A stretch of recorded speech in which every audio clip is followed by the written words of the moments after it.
Welcome to Dr. Creepin's Dungeon.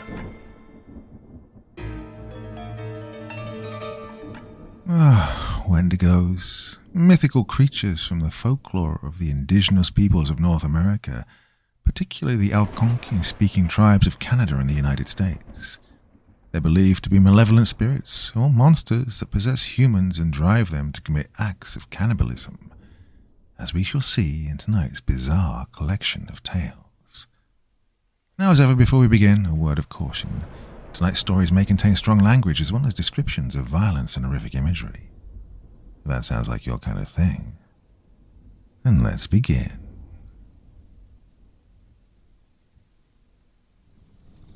The thing from the forest changed my life for the better. For weeks I'd fantasized of this trip, or at least since my friend Lucas invited me. My first trip away from home. I was understandably nervous, especially since this will be my first night away from the comforts of my own bed. As to be expected, my mother was her usual overly protective self, ensuring all my items were packed and sorting my clothes as well as some long-lasting food. You know, the same thing all mothers do. Lucas arrived driving his 80s Ford camper van, a beat-up old thing handed down from his brother. It was a surprise it even ran with the abuse it had seen over the years. Lucas pulled into the driveway around 7 a.m. I was already waiting outside, messing with my phone. I picked up my bag and hugged my mother goodbye and left for the van. Oddly, I got an uneasy feeling deep in the pit of my stomach, almost like I'd never see her again. The feeling gradually began to build until I buckled up in the worn-stained covered seats of the camper van. The back of the van was filled with the rogues gallery who'd be joining us on our trip. There was Sasha, Lucas's love interest, and genuinely the closest you could ever get to evil. Jake, who was Lucas's brother, small-time junkie, and the original owner of the van. And finally Ellie, Jake's girlfriend. Personally never got invested in knowing much about her. I watched the trees go by as we drove through the country lanes, the morning sun slowly beginning to disappear behind the overhanging trees. Jake thought now would be a good time to tell the group a little horror story about the cabin we were staying at. It was a few years ago or so, when a group of teenagers went to the cabin, the same one we'll be staying at. One whole week flew by. They didn't return, so a concerned parent rang the police. For a whole month they searched, from the woods to the near mines, but with no luck. Well, until the fifth time, when they found a scrap of clothing inside a cave system. While walking deeper into the cave, they found a body. This body had been stripped of its flesh and organs, but what was left was its muscles. Odder still, the body was missing its skull, but its head was untouched and still perfectly shaped. Many natives who've lived near the woods claimed it was the great pan beast, known as a Wendigo, who had committed the deed. I scoffed loudly and voiced my opinion. This story was a load of rubbish. I began calling out many inconsistent parts of the story, and even showed a Google search with no connections to the missing people. Jake sneered at me and nestled himself comfortably into his Ellie's bosom, his glare pointed directly at me with an unshakable malice. I couldn't help but crack a smile and turn to face the window. I placed my head softly on the window and slowly began to drift off. I awoke with a shudder. I felt as if the world was spinning around me. I sat upright and looked around, trying to get my bearings. It didn't take me long to notice. I was sat outside the van, only now it was on its roof and completely wrecked. There was no sign of my friends, or any life for that matter. And the very notion of being alone next to the smashed wreck made me feel worse, when coupled with the disorienting feeling I had. My eyes jerked all around my surroundings. There was nothing but thick, dark woods in every direction. Before I could fully take in my situation, My body began running as if it didn't want to stay next to the area of destruction I'd woken up in. It began to run deeper and deeper into the woods, following a winding path that seemed to materialize in front of me. All around me the woods felt rife with the unseen. Hundreds of wild animals in a defensive-like state, all focused on me. The unshakable notion of being watched forced my already paranoid mind into overdrive. I over-assessed every direction. From out of the seemingly darkened woods, a cabin slowly came into view. Every single one of my instincts told me to run, but I couldn't. I jerked my head around as a roar, or perhaps a cry of an animal, echoed through the woods. Something that was hungry and ready to kill to survive. My body once more began to move towards the cabin, until I was faced with the door. Twin scratch marks ran parallel up the wood, as if something had tried to get in. Well, I didn't want to know what, but it felt like whatever it was hunting me. I pushed open the door only to be consumed by a luminous white void. I felt weightless, almost floating, until my mind began to wake. And then there was nothing but a falling sensation. I awoke from my nightmarish slumber, tugging at my belt in a panic. The sensation of falling from my dream continued well after I'd opened my eyes. The van was stationary, yet my eyes continued to spin as if I was moving, leaving a sickening feeling of disorientation to wash over me. Oh, thankfully it subsided as soon as it started. Jeez, Bobby, your lazy ass slept like the whole journey. You didn't even wake up for any of the 3 pee breaks, or hell, the 25 pizza stops. Sasha's voice dug into my sleepy brain. It was fair to say she was still her usual moaning self. No surprise, really. Lucas opened the van door, and hazily everyone stepped out. Had to shield my eyes from the low sun that now crept over the tree line. God, I must have been seriously out of it. Had I really missed so much, I mused to myself. I grabbed my bag and began following Lucas down a cobbled path towards the woods. Well, the cabin lay just a short ways along in a modest open clearing. The whole walk I felt as if there were thousands of eyes trained on me, all hidden beneath the undergrowth, just staring, watching, observing us. We eventually reached the cabin's main door, albeit through the moans of Sasha. Lucas grinned a cheeky grin and told us, "Welcome to paradise." As soon as he opened the door, a freezing breeze burst past us. It felt like a warning, almost as if the very building was telling us to drop all our stuff and run for home. I personally neglected the feeling and put it down to an empty cabin that had been left unused, not to mention probably a few broken windows and holes. As everyone crammed inside, I began looking over the cabin's interior. It was old, dusty, and unlived in, very similar to one in a horror movie.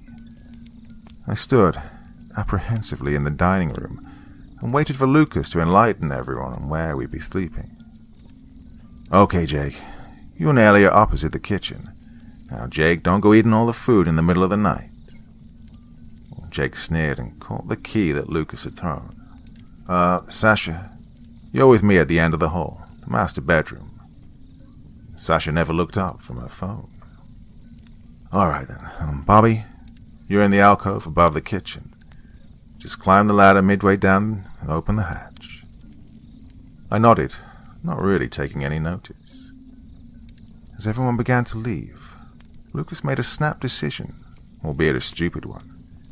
"Hey, Jake, pass me one of your plastic bags." Well, somewhat surprised, Jake did. "All right, everyone's phone's in the bag. I'm locking them in the safe." Well, Sasha looked white and clutched her phone tightly. You could almost feel the force she gave off. "Lucas, please don't take my phone. I might need to call my mom," Sasha begged. But all that begging was futile as Lucas placed her phone with the others into the bag and then into the safe. Lucas then continued with the rules of the cabin, but my interest lay with meeting my bed. I slowly slipped out of the dining room and headed down the hallway. The ladder clung to the wall, almost invisible to the untrained eye, as it sat inside a small indent inside the wall. I pushed open the trapdoor that lay open on the roof and lifted myself upwards. The room itself was nothing more than a medium-ish platform that was missing a wall, allowing me to overlook the kitchen. Well, the drop was very sudden, straight down to the floor. However, I was in prime placement for some midnight snacking, as I could reach the cabinets. Well, I gathered some items and headed down the ladder towards the only door labelled bathroom. It looked strange having the word written over the door, but then again other cabins could be like this. I wouldn't know. I hopped into the shower and twisted the taps. I jumped in shock as a stream of sludge water smacked me full force in the face. Eventually, the water got warmer and cleaner, but in my panic, I hadn't noticed the door had been slowly opened and just as quietly shut. Nor did I notice a large shadow looming through the shower curtain. I fell back and screamed high-pitched in horror. Then Sasha laughed uncontrollably as she raked open the curtains. Well, most people would think I'm weird if I told them I showered wearing swimming trunks, but if you know the people I was with, then the notion suddenly didn't seem so weird. I shouted at Sasha to leave and threw a loofah at her. Grinning, Sasha left and I stepped out of the shower. I looked into the mirror, trying not to let my mind be filled with anger. I looked deep into my reflection and lost all awareness of the space around me. My face began to change, or distort, you could say, but that's when I was wrenched from my gaze by something being dragged by the window. I looked back into the mirror, and for a split second I could have sworn that I saw myself as a grey figure wearing a deer skull looking back at me. I slapped my face and splashed water on me before making my way back to my room, hoping that some sleep might help me. I lay down and rested my head on the mattress that was now my bed and relaxed my eyes. I was surprised I was actually still tired, but after my restless sleep, I had to say that nothing surprised me. I did, however, hope to have somewhat more pleasant dreams than before. This time, I was sat hunched over in the middle of the woods. A crimson moon hung low in the sky, barely illuminating the naked trees. A thick, smoggy mist had engulfed the area, leaving no visibility below my ankles. "Hello? Who's out there?" someone shouted, making my head twist a sharp 90 degrees. I began to run towards the voice, but I continuously stumbled. It felt like my legs were far too long for my body, and soon I found myself running on all fours. I lunged up a nearby tree and swung from branch to branch with ease, stopping only to observe my surroundings. I saw something shifting around in the undergrowth beneath me. I blinked my eyes, and my vision shifted. Everything meshed in a cold but tranquil dark blue. Underneath me stood a shimmering orange light, holding something red. Unable to understand what I was seeing, I shut my eyes and opened them again. Now my vision switched once more, showing the woods in a dark green. Well, it took me a few minutes to realize I was seeing in night vision. The orange light was now more definable. It was a person holding a flashlight. "Hello?" shouted the figure, now looking around pedantically. I began to slowly climb up a tree and use the branches to get closer and closer to the person, until I hung only inches away from them. Now I was close enough to be able to identify the person. Stood still observing the area was Jake, still dressed in the clothes he'd arrived in. I blinked once more and my visions returned to normal. Slowly I dropped from the tree and straightened myself behind Jake. He was now smaller than me, significantly in fact. Hearing a slight snap, Jake turned to face me and fell over, his voice caught in his throat. Well, I couldn't look away as I lunged at defenseless Jake on the floor. I made a series of quick slashes and then removed the organs with the perfect cuts I'd just made. Unable to control myself, I began to devour the organs, feeling stronger as I did so. Once I'd finished, my gaze drifted over to a cabin that stood about 500 yards away, just stationed in an opening. Once more I broke out into a run on all fours, heading directly towards the cabin. I arrived in what seemed like record time.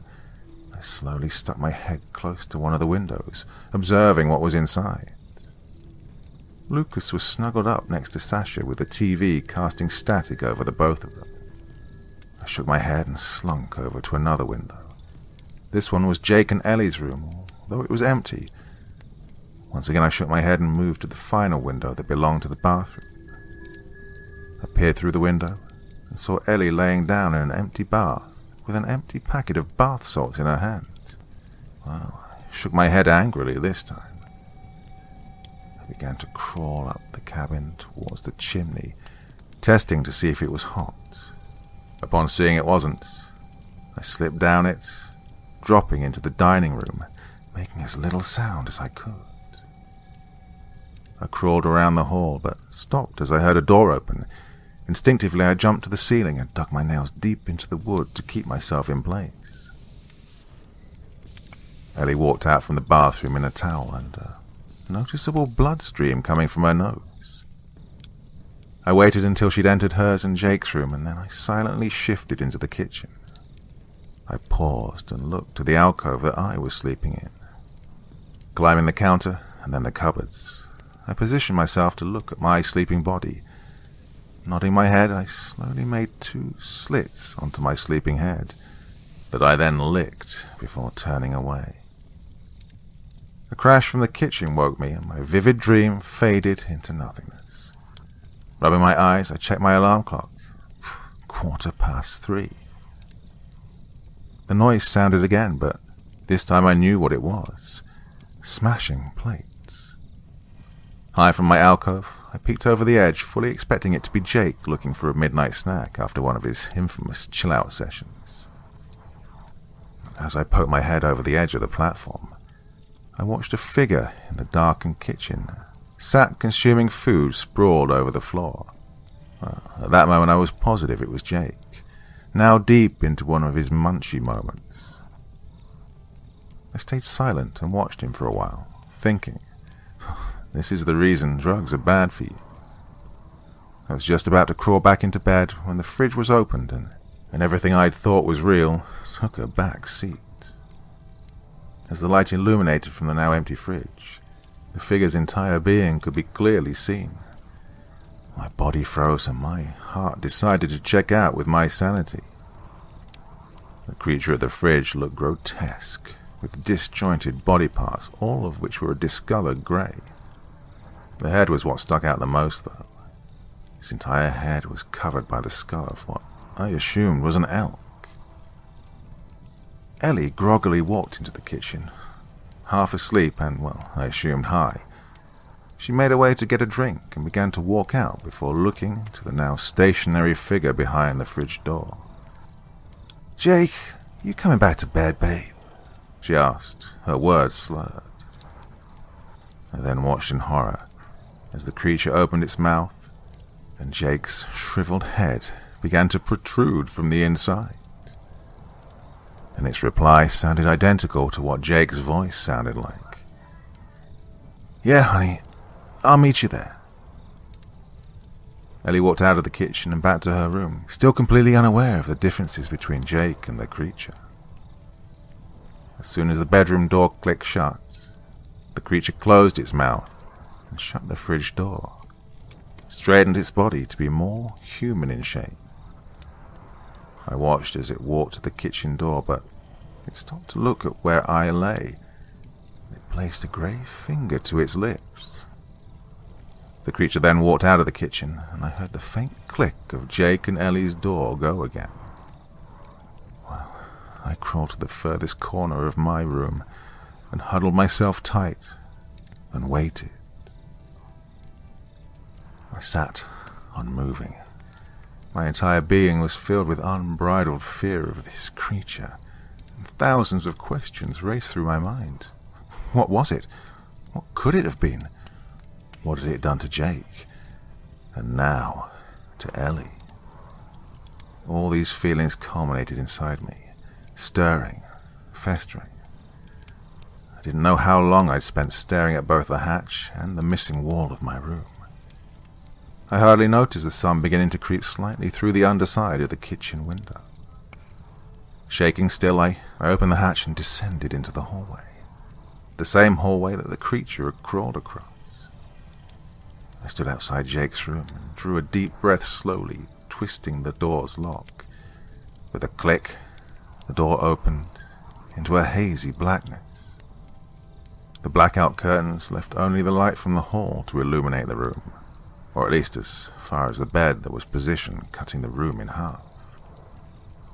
Jake's head slowly peered over the near-flat covers, shortly after followed by Ellie's, that snaked itself directly beneath his.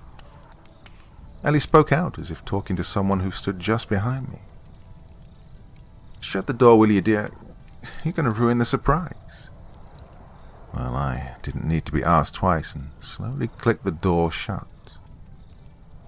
I spent the morning cleaning the kitchen, quickly and quietly, desperately hoping no one would walk in. I know I'd have to answer some unpleasant questions like what the hell was I playing at, or had I taken some of Jake's medication? Once I was finished, I sat down, exhausted from the work, as Sasha slowly stumbled into the kitchen, wearing Lucas's large baseball tee. She opened the fridge and stared at it for a good few minutes before realizing something was very wrong. In a frustrated yell, Sasha shouted, "Lucas, your stoner brother's eaten everything." I forced a laugh at Sasha and ate a protein bar my mum had packed for me. I began processing what I'd seen last night in detail. The fridge, the mess, the creature, and now Jake and Ellie. Lucas strolled into the kitchen and did his odd sitcom opening. "Well, hello family, how are we this fine morning?" Right after saying this, he kissed my hair and then Sasha before going to prepare some toast, but was unable to find any bread. "Hey Bobby, are Jake and Ellie awake yet?" "Well, I checked a few minutes ago and they were still asleep. You guys call me lazy," I cautiously joked in my reply. Both Jake's and Ellie's voices shouted simultaneously from their room. "Lucas, brother, I need your help with something." Lucas, undisturbed, walked out of the kitchen and into Jake's room. Well, after a few minutes of silence, I began to get panicked. Slowly I walked to the door and felt for the handle.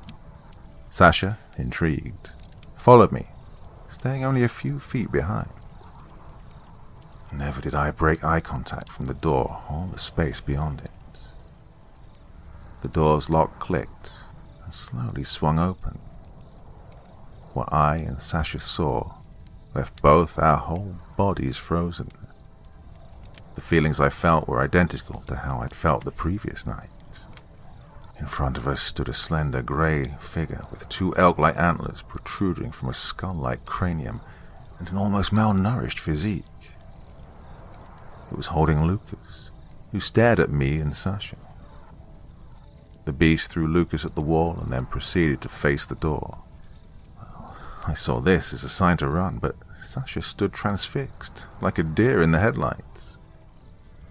I sprinted out of the cabin and ran towards the van, never looking back or slowing down. I didn't care. As I approached the van, my heart sank. It had been trashed and flipped over. Something about this forced my mind to cast back to that dream I'd had. I gulped and knew I had no other alternative options. Well, I had to return to the cabin. I began walking back slowly, well aware of the numerous eyes that were fixated on me. I ripped a large branch from a tree for defense and continued on the path. I chuckled and smiled as I felt the eyes around me begin to scatter. The feeling gave me a sense of excitement and fear, unlike anything I'd ever felt before. I approached the cabin door and gripped the handle tightly. I took a deep breath and opened the door. I sat up in a start and scraped the top of my head against the light. This led to a mysterious onslaught of pain around my coronal suture. I observed the room I was in. It took me a few moments to recognize it as my alcove, of the room in the cabin, still with its open wall and plummeting descent into the kitchen. I staggeringly crawled and scraped my head on the roof. An ungodly scratching noise filled my ears and my head jerked back. It took me a few seconds for the pain to crack and creep into my already pounding head. Keeping my head low, I groggily fumbled for the hatch, but with every inch I crept, I heard what sounded like scratching on the roof, and felt the slight jerk. I flipped over and looked at the ceiling. There were 2 light scratches running parallel to where I'd woken up. My mind cast back to what I could remember, entering the cabin, and then a sharp, blunt force that led to darkness consuming me as if I'd been knocked out. For the life of me, I couldn't remember how I'd managed to get back to my room. Perhaps I'd been dragged there. I composed myself and slowly descended the ladder into the hall. As soon as I had both my feet on the floor, an ever so sweet and beautiful aroma filled my nostrils, what I could only describe as roast pork cooked to perfection. I followed the scent to the dining room in the cabin, almost hypnotized by it. The cabin's dining room was now set up to seat 2 people at each end of the table. I looked over the contents that adorned the table. 2 plates and a large roast that was covered by an aluminum sheet. On the plates lay a thick, juicy chunk of meat with bones sticking out of one end. "Please do have a seat, Bobby." A voice spoke that was a combination of Jake's, Ellie's, and now Sasha's. "Who are you? What do you want?" I demanded. "No question, please. We merely want you to sit." I sat in the chair that had been set up for me, but as soon as my hands hit the chair arms, 2 cold and clammy hands grabbed my arms and legs, leaving me defenseless. I pleaded for help from anyone, but I knew there was no one there to hear me. I heard something crawling above my head. "Who are you?" I cried out, but I didn't get a response.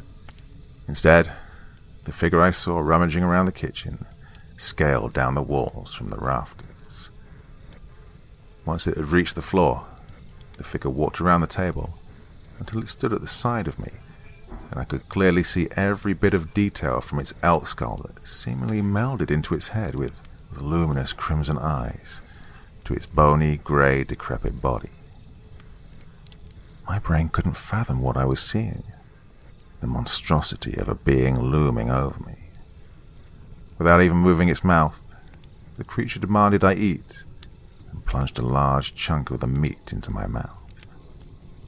Satisfied with its demands, the creature then did an insanely athletic lunge, similar to a cat, across the table and into the seat on the other side. My arms were then released, and I reluctantly grabbed the chunk of meat by the protruding bone. The smell was so sweet, and the lingering taste of the meat the creature had forced me to eat still remained, and I sank my teeth into it. The creature smiled through its skull, and its crimson eyes turned sapphire. The taste was surprisingly nice, as if it was a combination of every meat I'd grown up loving. I took another bite, and then another, and another. The taste was just so good that I began stripping the meat to the bone. The creature had almost finished eating its own chunk of meat. It then stood up and asked what I'd thought of the meal. I was honest and said that it was one of the tastiest foods I'd ever had in my life. It surpassed any taste I'd ever had before. The creature emoted happiness and lifted the elk skull only for me to see that it was grafted to the back of its head and that its elk horns were growing from its head. With a smile, the creature opened its mouth and its tongue slithered out. On its tongue were the heads of Jake, Ellie, and Sarah. "What the hell?" I said, shocked. "This is the blessing I have received. Now, Bobby, so have you." The heads of Jake, Ellie, and Sasha spoke then. "You are now one with us, Bobby. We are the walkers in the woods. We are the majestic Wendigo." The Wendigo then grabbed a mirror from the wall and forced my head to look into it. And my response was shock. On top of my head was a small set of antlers growing. My skin had turned an unusual ash grey as well. I gasped, but even that left me afraid. On my tongue lay the sleeping heads of those three, just like they were on the Wendigo's tongue. And now for the main course. Allow me. The Wendigo dragged off the dustcloth from the table. In the center was Lucas, gagged and bound. The arms had released me from the chair, and I scaled the table and crawled to Lucas's side and freed his mouth. "Bobby, what the hell's going on? We need to escape. Please, Bobby." I opened my mouth, but what came out were Jake's, Ellie's, and Sasha's voices. And I felt their voices worm their way from the pit of my tongue and say exactly what it was I wanted to say. "There's no need to worry." I delved into Lucas's chest and began stripping him of his organs and flesh to consume. Once I was finished, I wiped my mouth and once again looked into the mirror. The Wendigo ate his share of Lucas behind me. Upon my tongue a small boil began to grow behind Sasha's head. It continued to grow until the unmistakable shape of Lucas's head nestled itself comfortably onto my tongue. I smiled, grabbed a large bone shard that I felt protruding from my spine and pulled it over my head before letting out an ungodly howl from the pain. The Wendigo then placed his hand onto my shoulder and led me to the back door. I could see a campfire out in the woods, surrounded by tents. The Wendigo whispered into my ear, "Happy hunting."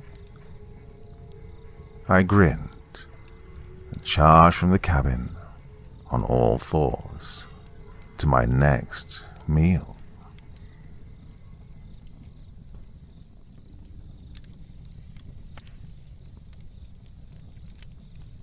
The first rays of sunlight crept over the mountains, casting its warmth on the snow-covered valley floor below. Thomas Crane looked away from his fire to greet the frozen Alaskan peaks, which, after days of travel, now only seemed an afternoon away. He leaned back in his camp chair, and over the steam rising from his fresh cup of coffee, admired the little clearing he'd found right before the previous sunset. It wasn't the most impressive area he'd seen since his trek to the mountains started, but something about the quaint nature of it spoke to him. The thin pines towered over him from behind, semi-enclosing his campsite before opening to the beautiful mountains that, until now, had seemed impossible to reach. A chill breeze flowed through the opening and around Thomas, rustling the dark hair of his beard and nipping at the exposed portions of his skin on his neck and hands, warmed only by the heat of the coffee he gingerly sipped as he enjoyed the quiet morning he set out to the middle of nowhere to find. The birch trees had a certain quality to him this time of year. The white and brown of the bark contrast against the impossibly finite expanse of snow, and evergreens always stunned him with their beauty, and in his tenure only found these wonders in the center of the last frontier. He was glad that his vacation lined up to send him here early in the winter. If he couldn't have come until January, he would have had to enlist the help of a dog sled to get even a mile outside of any civilized areas. The depth of the snow meant he had to dig for hours to set up camp, wasting most of the few hours of daylight you would get in the Alaskan winter, making travel slow and tedious. Once, when Thomas was sent to western Alaska to work, he had spent more time trying to build shelters to survive the cold than he did on actual movement to the job site. But now, in early November, the snow was only a few inches deep in most areas, with the wind drifts piling up a few 3-foot berms against steep slopes, making light foot travel a possibility, while preserving the awe-inspiring white canvas of wilderness that Thomas dreamt of when he lay his head anywhere else in the world. When he'd finished his coffee, he put out the flames of his fire and began packing his camp back into his rucksack. As he worked, he smiled as he thought back to a conversation he'd had with his handler just a week prior. His handler, George, let out a hearty laugh that filled the small, dingy coffee shop they'd found in the small city in Chile that they'd spent the last month occupying. There was a stark contrast between the two men. Thomas, who wasn't slender by any means, paled in comparison to the mountain that sat across from him, his form barely able to be contained by the booth it occupied. "We've been on the trail for almost 18 months, Thomas." George paused to sip his coffee from a cup that looked comically small in his large hands. "And you're telling me you want to take your leave hunting deer in Alaska?" "I don't see what's funny about that," Thomas replied with a smile, knowing well why George found it unbelievable. "No hunter I've ever met wants to go camping, Thomas. They go find a beach somewhere, take a break, get their mind off things. Not go hunting deer in the most dangerous place on the planet." "Third most dangerous," Thomas corrected his lifelong friend. "You serious?" George asked, a glimmer of worry in his eyes. "Well, we haven't been to Alaska in years, George. No one's putting in for jobs up there." Thomas took a pause before adding, "Oh, and I miss it. People are always asking for help in Alaska, but no one wants to pay for an old hunter to track down a Wendigo and giant wolves." "Well, I've already planned the route. Delta Junction hasn't had any reports in decades. It's safe." "And if it's not?" "George," Thomas laughed, "I just got done dealing with a horde of vampires in the Chilean jungles, and you're asking me if a hunting trip to kill deer is safe?" George was right on all counts. The Yukon had garnered a reputation as being one of the most dangerous locations on the planet. More people had given their lives to the supernatural there than any other location on the North American continent. While Thomas wasn't old by any means, in their line of work, a 33-year-old hunter was considered ancient. Most hunters are either dead or retired by the age of 26, their self-preservation winning out over their slowing reflexes, and their fortune amassed, giving them an easy life. The job was never meant to be for a family man, but in Thomas's time he found that many freshly married men flocked to the organization, deeming that 8 or so years of work was well worth the rest of their lives they'd spend on the American dream of white picket fences and 2 children families. But Thomas, well, he had no such dreams. To him, the life of a hunter was the only life to live. As long as his body had life to give, he would keep living it. The organization recruited Thomas when he turned 18. An American company that spent their time ensuring the legends and horror stories that filled the world's media stayed just that, stories. They sent hunter and handler pairs across the world, quelling the threat of cryptids and demons for the highest bidders. The handler would be sent to the surrounding towns of the target location to gather information on the threat, and the hunter would be in the thick of hell, as George would describe it, to handle the bounty. Being good at your job meant that a team would receive only the highest paying bids, putting them in the same location for weeks, sometimes months at a time. And in Thomas and George's tenure, they received the reputation of being the best in the business. Normally, a handler would have 5 or 6 hunters before they reached their retirement age of 40. George, being only 1 year away from retirement, had only 2. Thomas met him when he lost his first hunter, after they'd been working together for a year, having lost his life to a creature aptly named the Howitzer, adding to its long list of kills. At the time, George had already counted the doe-eyed 18-year-old as dead, having been assigned the same bounty that took his friend. He was ready to forget the kid had ever existed, until, after only 3 days, he reported back to the same diner they'd met in, brandishing a fresh wound on his cheek and a single giant tooth as proof of his prize. George knew that he had something special then, and after 15 years, had not been proven wrong. Thomas knew George worried about him. It wasn't uncommon for a hunter to enlist the help of another team. However, Thomas, against his handler's wishes, refused the practice for the last few years. His feats and accomplishments were only added to by his solo treks into the wilds, but Thomas didn't do it for the fame. While there were many rumors, most being tales of his bravery or beliefs that he had anomalous powers, only Thomas knew the real reasons, and only he would know. Even now, Thomas knew that George would be in his penthouse in Las Vegas, worrying about his hunter, standing tall in the middle of nowhere, Alaska, population 1. As Thomas hauled his rucksack onto his back, he placed his thoughts about George into the back of his mind. He wasn't here to reminisce about his work. He was here to get away from the hunt. He was here to leave behind the horrors that had stalked the world, and, at least for a bit, be a normal person, doing a normal thing. He picked up his SR-25 from its resting place on a nearby log and let his gaze rest on the mountains, drawing in its beauty before raising his shemagh over his face and stepping out of the clearing.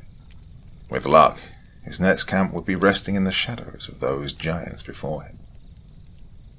Hours had passed, and the sun began drawing the end of its arc across the clear skies above him. Thomas had made good ground since the morning. He checked his Garmin watch to see that in the last 5 hours he had covered 15 miles. The mountains were now only a few hours away, and by his judge of things, did seem close enough to make camp at the base of them before nightfall. Something seemed off to him, though. Even in the dead of winter, there was always some type of life, always moving through the forest. A snow hare, a fox, a caribou. It didn't matter the size, there was always something. Save for a few birds he'd seen when he left camp that morning, it was almost like this part of the forest was empty. That seemed impossible for Thomas. When he was sent into the Russian taiga to assist as hunter in the tracking an ancient witch, known for her ferocity and complete decimation of ecosystems, there were animal tracks and presence of life to be found everywhere. Here, there were none. No sound of wolves' howls filled the air. Creatures didn't jump from limb to limb in the trees. It was almost as if Thomas had mistakenly stepped into a different, dead reality. Odd enough as the situation Thomas found himself in, he didn't feel like he was in danger. Over his career, he'd developed a sixth sense, a gut feeling to when danger would occur. He always felt watched when on mission, like at any moment a denizen of the night would spring from some unknown hiding place and drag him down to his grave. But the peace of the forest was impenetrable. The wind still blew, dancing to its own frozen song. The sun shone its victorious bright light, and, besides the utter absence of the wildlife, nothing felt wrong. Maybe nothing was wrong. As he approached a clearing and stepped through the trees, he knew, though, something was. Before Thomas was the remains of a campsite. 3 colorful tents sat in tatters. A cooler looked as if it had been thrown, with its contents across the field, and just as the forest he'd come from, no life was present. "Oh, you've got to be kidding me," Thomas sighed. He checked the chamber of his rifle to ensure he had a round ready, and began his approach to the ruins. He made his approach slow, listening over the crunch of each footstep for any sign of life at the camp. his rifle itching to be raised at the first sign of movement. Thomas scanned from tent to tent, to the edges of the clearing, then up to the tops of the trees, looking for anything that could be waiting to pounce. He'd been ambushed like this before once, in Mongolia. A group of cultists had been possessed by their pagan god and built destroyed camps in the desert to lure in unsuspecting travellers for more sacrifices. When he got close to the camp, the group emerged from the sands with their sabres, thinking they'd made an easy kill. But, well, even then, vultures flew over the skies. It did nothing for his nerves when he made it to the first tent. This one was the most intact out of the three, with only small holes in abundance throughout the sides of the fabric. Thomas noted the remarkable resemblance to bullet holes, as if someone had taken an automatic rifle and slew whoever was resting inside. He readied his rifle and sidestepped around the tent to the still-closed entrance. He closed his eyes and took a deep breath, readying himself for what he would find on the other side of the fabric door.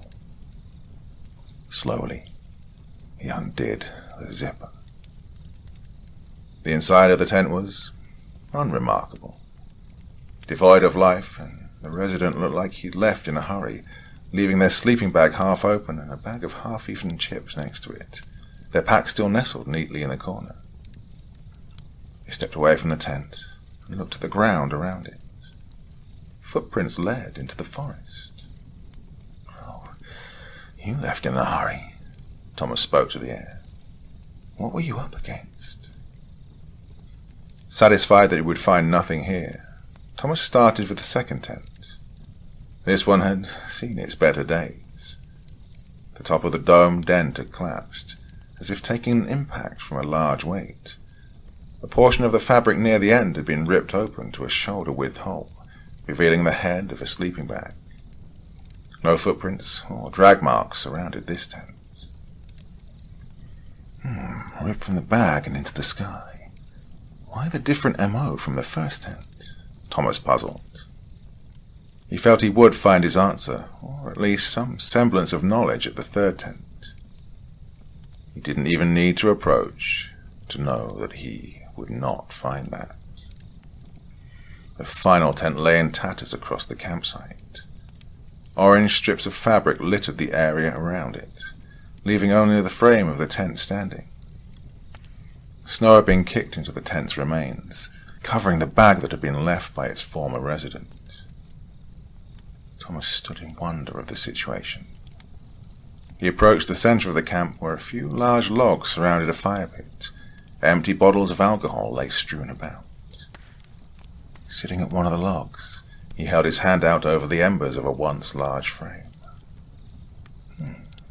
Still warm, Thomas remarked. This happened recently. He gathered his thoughts. Something about this didn't make sense. 3 tents, all attacked in different ways.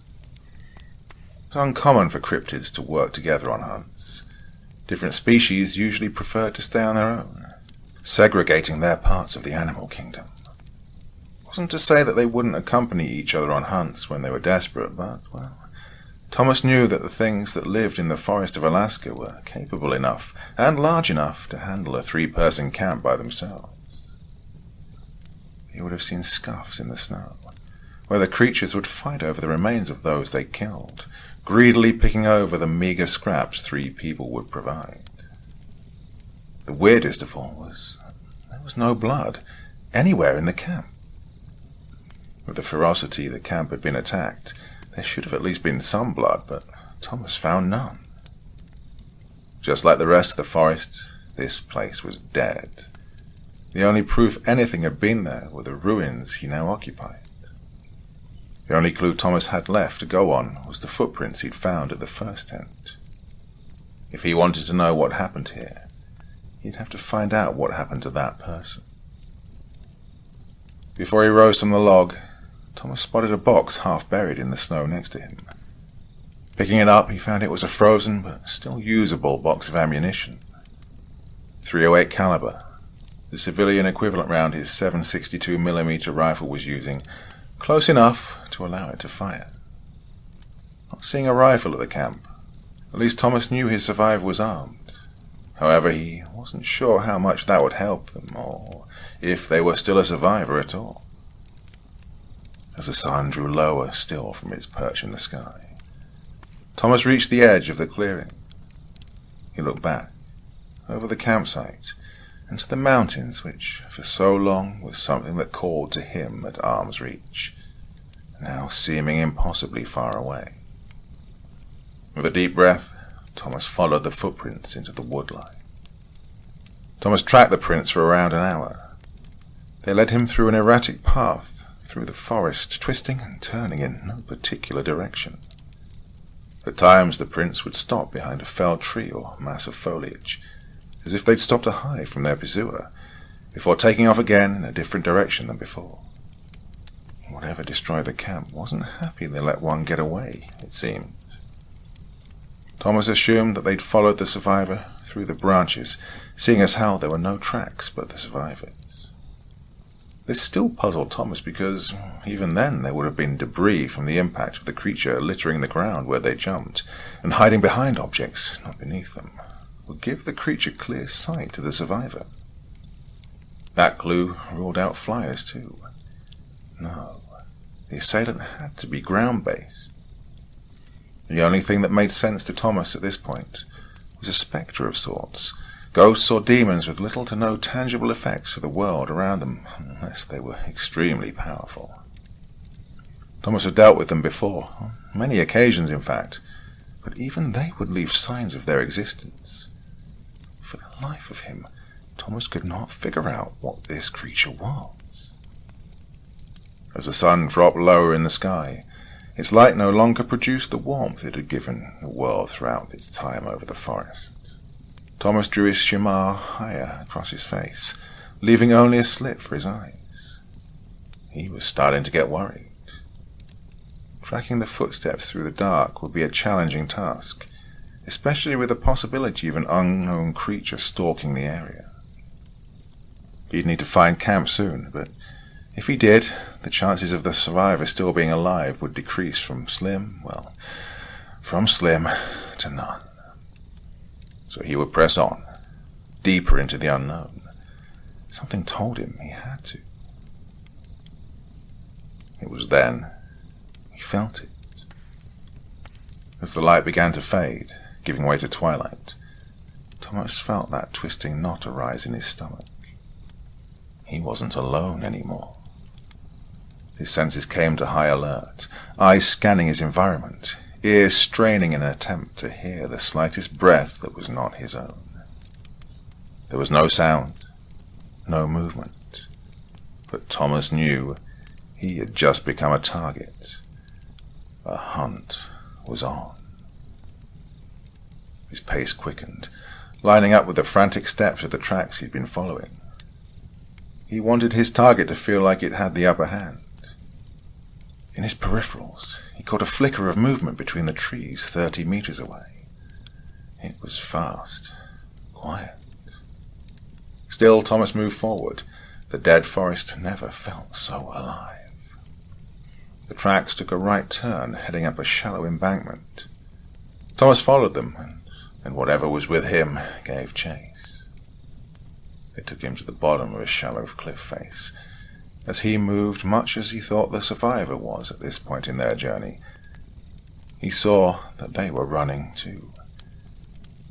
There was a hole in the cliff, a cave, and the footprints headed into them.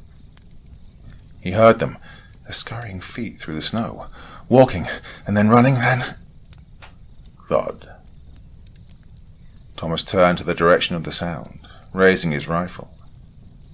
About 10 meters from his barrel sat no creature. There were no footsteps, no sounds of his assailant. Instead, nothing more than a sapling stood before him. A single growing tree among its siblings of giants, birch by the looks of it. But why, in the dead of winter, did this child have green leaves sprouting from it? The forest had returned to death. Thomas was alone once again, save this sapling that defied what Mother Nature had instructed it to do. The weirdness of the situation overpowered him, and the twisting feeling in his gut ensured Thomas that he was not safe. But he had found his survivor. When Thomas stepped into the cave, he was greeted by a tunnel that twisted and turned for about 20 meters before he saw a light coming from around a bend. There was a fire here, giving Thomas hope that his next clue to the situation was alive. He took a few more steps before hearing rustling from in front of him. "Help!" Thomas began to speak when he got to the corner, but his greeting was cut short by the report of a rifle and debris falling from the wall beside him. Planting himself firmly against the cave wall, ensuring that he would not be the next thing to be struck by a bullet, he spoke again. "What the hell are you doing?" Thomas yelled into the cave. "Please, just go away." The voice was a surprise to Thomas. He hadn't counted on his survivor being a woman, especially one with a voice that filled the air, such as hers, soft and sweet, even when panicked. "Did you come here from the camp?" Thomas replied to her, ignoring her pleas. "I have a gun. I know how to use it." "I'm not here to hurt you," Thomas spoke calmly. "I found your camp a few hours ago. I tracked you here. I'm a friend. I'm here to help." No reply. "Yeah, I know you're scared," Thomas continued. "I can help you, but you need to let me." "How do I know that?" the woman joked back. She was afraid of Thomas. It made him think that whatever she'd seen looked close enough to human to be mistaken as one. He could possibly even talk like them. You're alive, aren't you?" No response. "Look, I'm going to come out, but if I do, I need to know you're not going to shoot me. I handle things like this for a living, and I'm no good to you dead." Thomas spoke slowly to her, trying to calm her as best he could. "Put down the gun," he continued. "Can you do that for me?" "Okay," the woman spoke, almost in a whisper. "Just, please, don't hurt me." Thomas heard the clatter of steel against rock. He stepped from his cover into the light of a dimly lit fire, illuminating the small cavern. The woman sat, pressed against the back wall, rifle by her side, knees drawn to her chest, tears streaming down her cheeks. She was younger than Thomas, maybe 28, short brown hair clinging to her face. One of her pant legs was stained a dark crimson color. She'd been injured. Thomas removed his shema from his face before approaching her, revealing that he was, in fact, human. Taking a knee in front of the woman, he stared into her deep blue eyes before speaking. "It's going to be okay. You're safe now." As she broke into tears, Thomas thought back to the mountains. Their majesty once a tangible place, now seemed an impossible dream.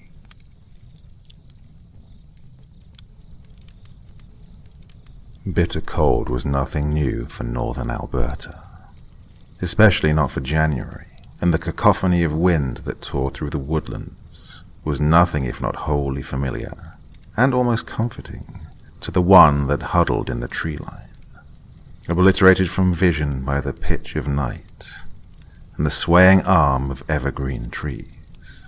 The figure stood there for a time and simply watched, waiting, head canted ever so subtly to the left, and listened, staring into the dullness of the dimly illuminated window, no more than 50 feet across the crisp layer of hardening snow that stood without a single scar, nothing to mar its pristine surface. Much like other homes throughout the reserve, a family was nestled within, and the figure could smell the promise of stew and bannock, could feel the sudden violent clench of hunger from the depths of his belly, and touched the length of flesh that gurgled so very audibly that it was near impossible to ignore. And the being halted, peering still through the window to see if they had heard the noise. The ominous growl of need its traitorous body had emitted. Life continued as per normal within those heated walls. A family sitting down to dinner. A family blissfully unaware that they were being watched, being evaluated. From the window it appeared as though the house was the same as any other, that the people inside were just like every other family. However, there was something different about this family. The sense of dread and impending doom so thick that the grandmother naturally assumed she could not only smell it in the air, but see its lingering webs in the shadows of her home. 6 families in the last month. 6 that were missing with little more than a struggle, and vitae-born finger painting that had decorated the walls, and there was no one on the reserve that wasn't talking about it. 6 families to each bag a deer from the very interior of the forest. So far into the interior that the most experienced of hunters avoided it, not to mention the average white man. But times were tough, and the pickings were slim. With so many out of work, it became harder and harder to feed families, and those with the proper knowledge and hunting rights were not about to let their own family, let alone people of their community, starve. Such was the Aboriginal way of life. The issue, however, was not in the hunting so much as what happened within a few moons of the original kill. The deer caught and cleaned, and then brought back home, to be butchered and divided among those that needed it most. It was the 3rd night after this, when those that lived in the home went missing. Elders, parents, children and grandchildren. No one was accounted for, and thinking of this caused the old woman to shudder. "Kokum, you okay?" a small voice asked, and the woman turned her attention down to the small child, standing by the family table, and nodded, forcing a smile, and patted the girl on the head. "You go, my girl," she said, not feeling nearly as confident as she sounded. "Everything is just fine, and we have some time before dinner is ready. Go, watch your show." It was with a gap-toothed smile that the girl kissed her grandmother's hip and fled, braid bouncing in the air behind her. And in that moment, the grandmother knew true fear. The ominous air felt positively heavy, as did the heart that beat in frantic rhythm in her chest. "You're sure about this?" "Not in the slightest.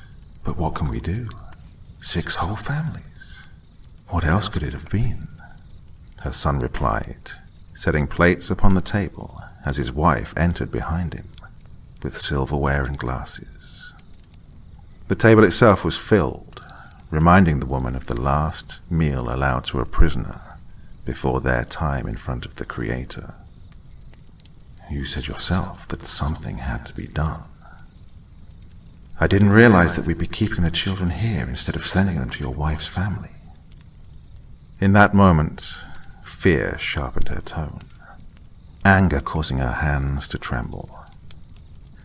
"They shouldn't be here." The wife looked from mother to son, swallowing, and set the utensils upon the tabletop. "We had no choice, and you know it," she began slowly. "It waits for the most bountiful haul of meat it can take in one hunt. What were we supposed to do? Allow another family to disappear? At least we're prepared. The others certainly weren't." That's not the point. It doesn't matter what the point is. It's too late. In that moment, her son ended the conversation and went back to the kitchen. It was time to bring the food to the table for what could be, possibly, the last evening meal they would ever spend together.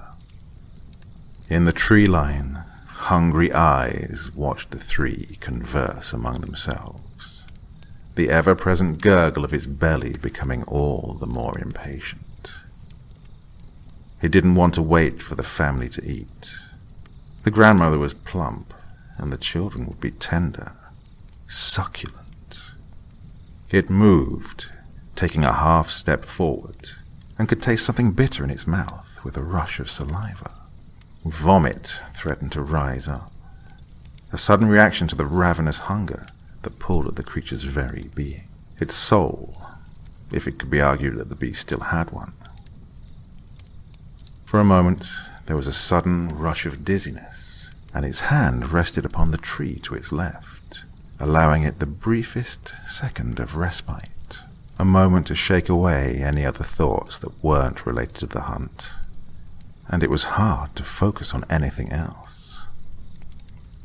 Ordinarily, the beast would have allowed them to dine first, but tonight would be different. The last family had been sick, and the meat worthless. The creature was starving and could not think straight, could not consider a thing beyond the next meal presented to it. Tentatively, the first step came, foot breaking through the pristine layer of hardened snow with a subtle crunching, and it paused for just a moment while cast in the darkness of winter's early evening, and, when nothing else stirred, it was followed by another and yet another. It crept closer still, impatient. They sat at the table, said their thanks, and began to eat. The deer was delicious, but it was hard to swallow, for the old woman was not hungry, but could not alarm the children, who ate with gusto. "Kokum, Kokum," cried the small girl. "You're not eating." The child frowned, and to set aside her worry, the old woman took a larger mouthful of potato that tasted no better than dirt in her mouth, and chewed pointedly. The child watched her steadily, seemingly now suspicious of her meat, and leaned forward to sniff her dinner. "Eat your supper," the girl's mother chided. "There are plenty of people in our community who have nothing to eat tonight."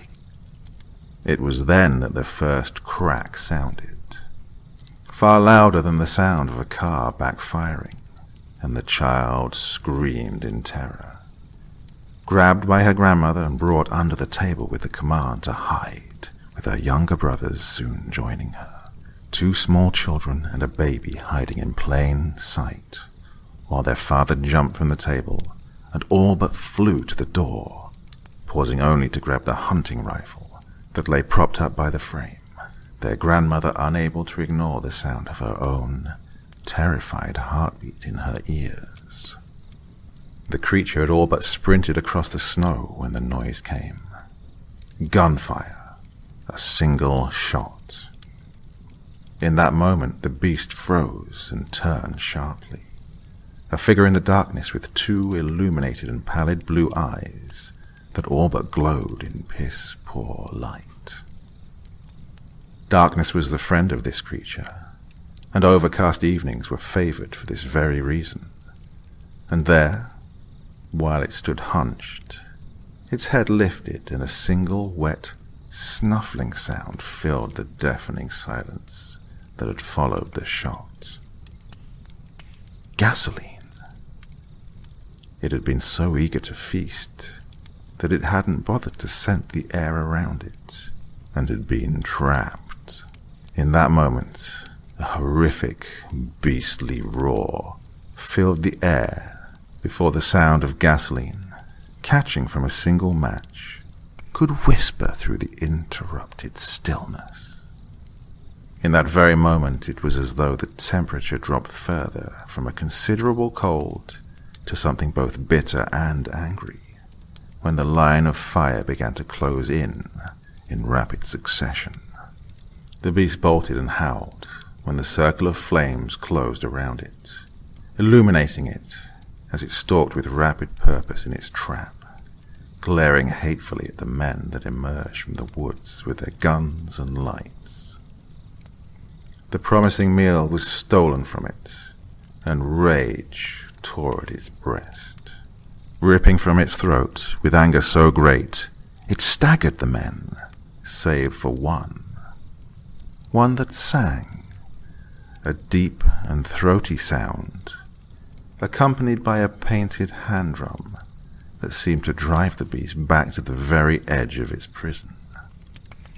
Rage seemed to give way to fear, and this bolstered the men into believing that perhaps their shaman could keep the creature at bay with nothing more than a song, the creator and his magic. The children were terrified, clinging to one another and sobbing, their mother climbing under the table after them to soothe and hold them, afraid to take them from the house to the safety of the car, and a house far, far from this one in which they lived. "Stay here." The grandmother was soon moving to follow her son, though at a much slowed pace. The rear of their house and the field behind it were nothing if not surreal for the shadows dancing from flame and the figure that twisted itself from the man working his medicine. She moved closer to it yet, holding her heart through her breast, and willed as best she could for the pace to finally slow when she came around her boy and looked upon the face of the beast. "The family that disappeared last winter." She was the only one who spoke while he sang, and the others looked to their elder in surprise. "White family."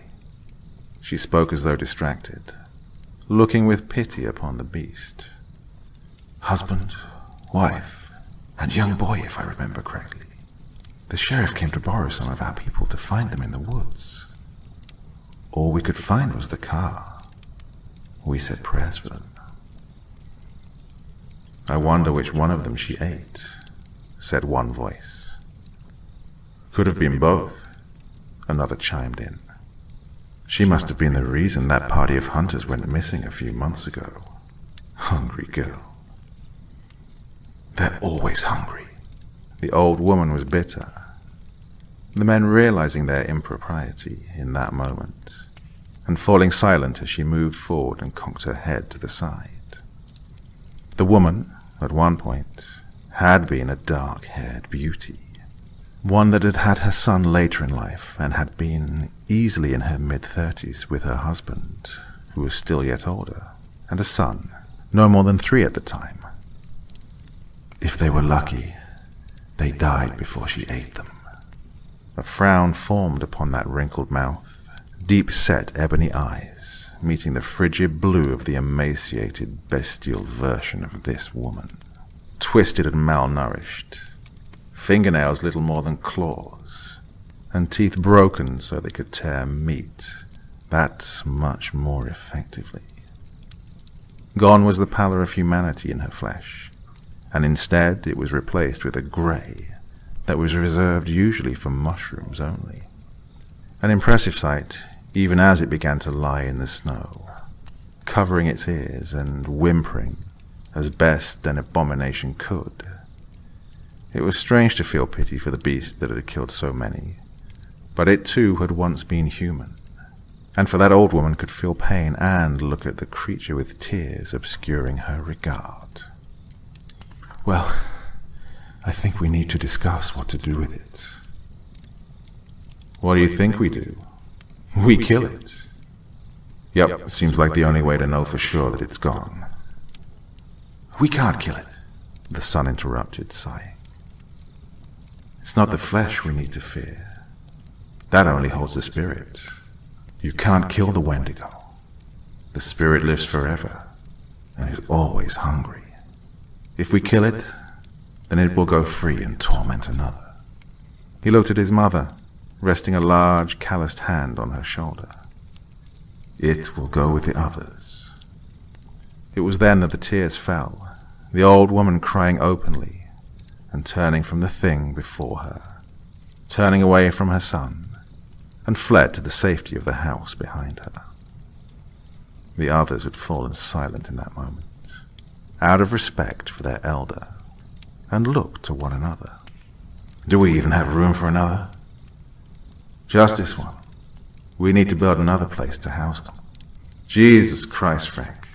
We can't keep them caged. Someone's going to die when they get loose. If they get loose. It doesn't matter. We're trying to end the spirit here.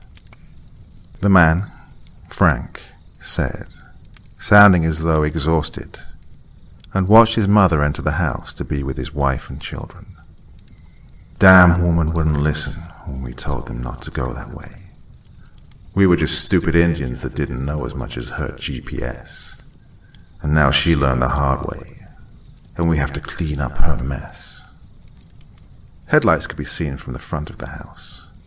Someone arriving, and feet crunching in the snow, while another elder emerged carrying a cast iron collar on a length of iron wood. They would collar the creature and lead her much like cattle. A secondary staff was in his left hand, fashioned with a hook that would secure to another loop in order to have two men lead the exceptionally willful and quick beast to where they wanted it to go. Frank stepped away from the others and tried to block out the sounds of the captured creature being collared and readied for transportation through the woods to the cave where it would be kept from this day forward. The shaman stopped his song, instead handing an iPod to the young man, who would fit the earbuds into the ear of the creature to listen to songs that had been recorded for this precise reason. It had happened so many times that now they could stop thinking, could simply go through the motions, and for that Frank was grateful, remembering the first time he'd done exactly this thing. Back in those days the shaman stayed, and there was comfort to be had in that. "You all right, boy?" he was asked, and looked at Paul. Paul had been there for his first, and now looked so old. "I will be. Go stay with Mum and Nadine. I'll be back as soon as I can." He forced a smile, patted the old man on the shoulder, and stepped away to take up the second staff and lock it into place. "Let's go." He nodded to his partner ahead, taking up the left rear of the beast. It seemed like they walked for hours in the frigid cold to the locked gate that sat upon a naturally formed cave, one that was dug clearly into the wall of the mountain and had no exit. Well, hopefully still had no exit, as no one could enter to check. A sigil was painted above the cave, a malformed skull of sorts, with Cree glyphs painted along with it. The creature, he corrected himself, recoiled from it as he opened the gate and released his staff from the lock. "Push it in!" It was easier if you didn't think of them as being human once upon a time. Always easier. He took up the remaining staff with the other man and shoved hard, pushing this poor white woman through the cage door as it shrieked and convulsed, only to fall to the ground and begin vomiting a foul-smelling bile upon the stone. Frank kicked the cell door closed and fashioned the lock into place. The warding would only work so long before someday failing, and when it did, be damned if the reservation wasn't going to have at least some time to evacuate. May the Creator ease your pain and forgive your mistake. Hunger does strange things to people, he whispered, looking at the snow beneath his feet.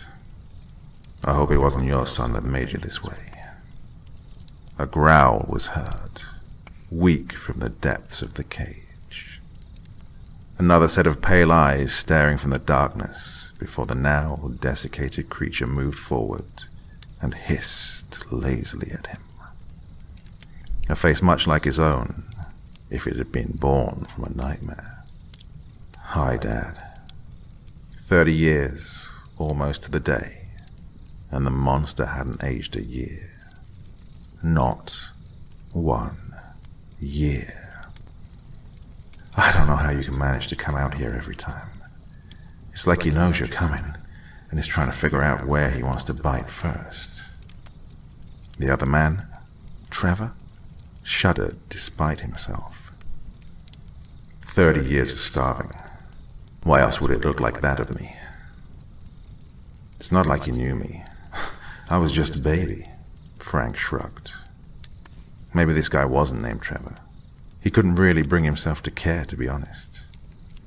"Now, I'm just dinner. You accept it, deal with it, and move on. Eventually they'll die. Maybe. Who knows?" It was bleak to think about, and even worse when he turned to look at his father. The woman now rousing herself, and, realizing what had happened, almost instantly began throwing herself at the cage door with a shriek. Angry, fearful, nothing that was new to him. Just like they all do this. It's like watching old shows. You know what's going to happen because they never deviate. Never. A shake of his head and he sighed, stepping back. "You know it shouldn't bother me at all. I didn't know the guy, but it broke my mother. She still misses him. Sometimes she comes to look at his face. I keep telling her not to, but she does. Old woman is never going to learn, but she says he was the love of her life. If it were Nadine, I'd want her to move on, you know." Frank rambled. He always rambled. It was just how he coped with what he saw, with what he volunteered to do. Sometimes you just can't fucking win. Am I right or am I right? He turned away then and saw the darkness on the snow first, brow furrowing in confusion. There was enough light to make sure that they didn't have these shadows, and they shouldn't have appeared like splatter patterns. "Trev?" His eyes scanned ahead of him to the fallen man on the ground, his throat having been ripped out so quickly he hadn't even had time for a death rattle.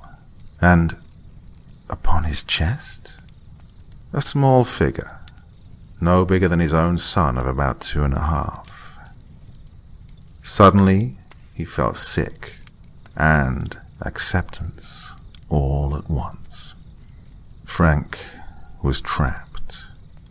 He would never be able to outrun this tiny creature that would likely tire him before he could make it that kilometer home. In this moment, he knew he was done. He knew there was nothing he could do, and the sound of hungry screams did nothing to lessen the blow behind him. One cry, however, was almost joyous, relieved. It was hard to describe as the female threw herself against the cage door to no avail time and again. Well, kid, I wish she'd loved you enough to eat you." The immortal Wendigo child turned to him, a mouthful of blood and meat dripping from his small and broken maw, while he stared at Frank.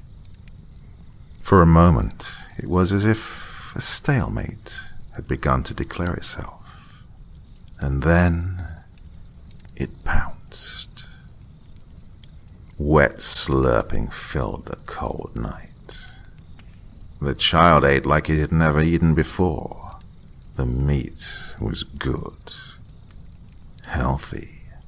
It felt good between his teeth and sliding down his throat.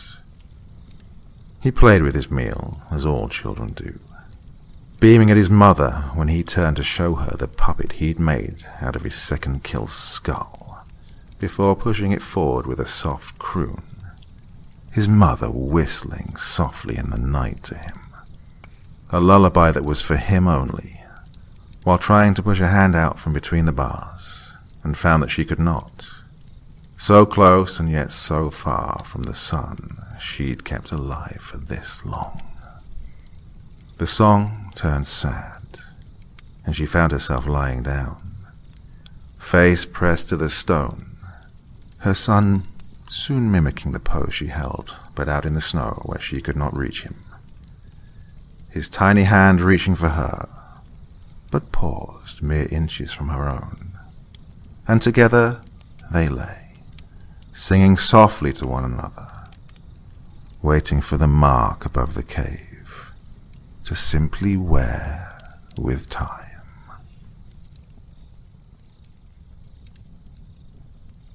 Interview with a Wendigo. Let's get going. We have a schedule to keep.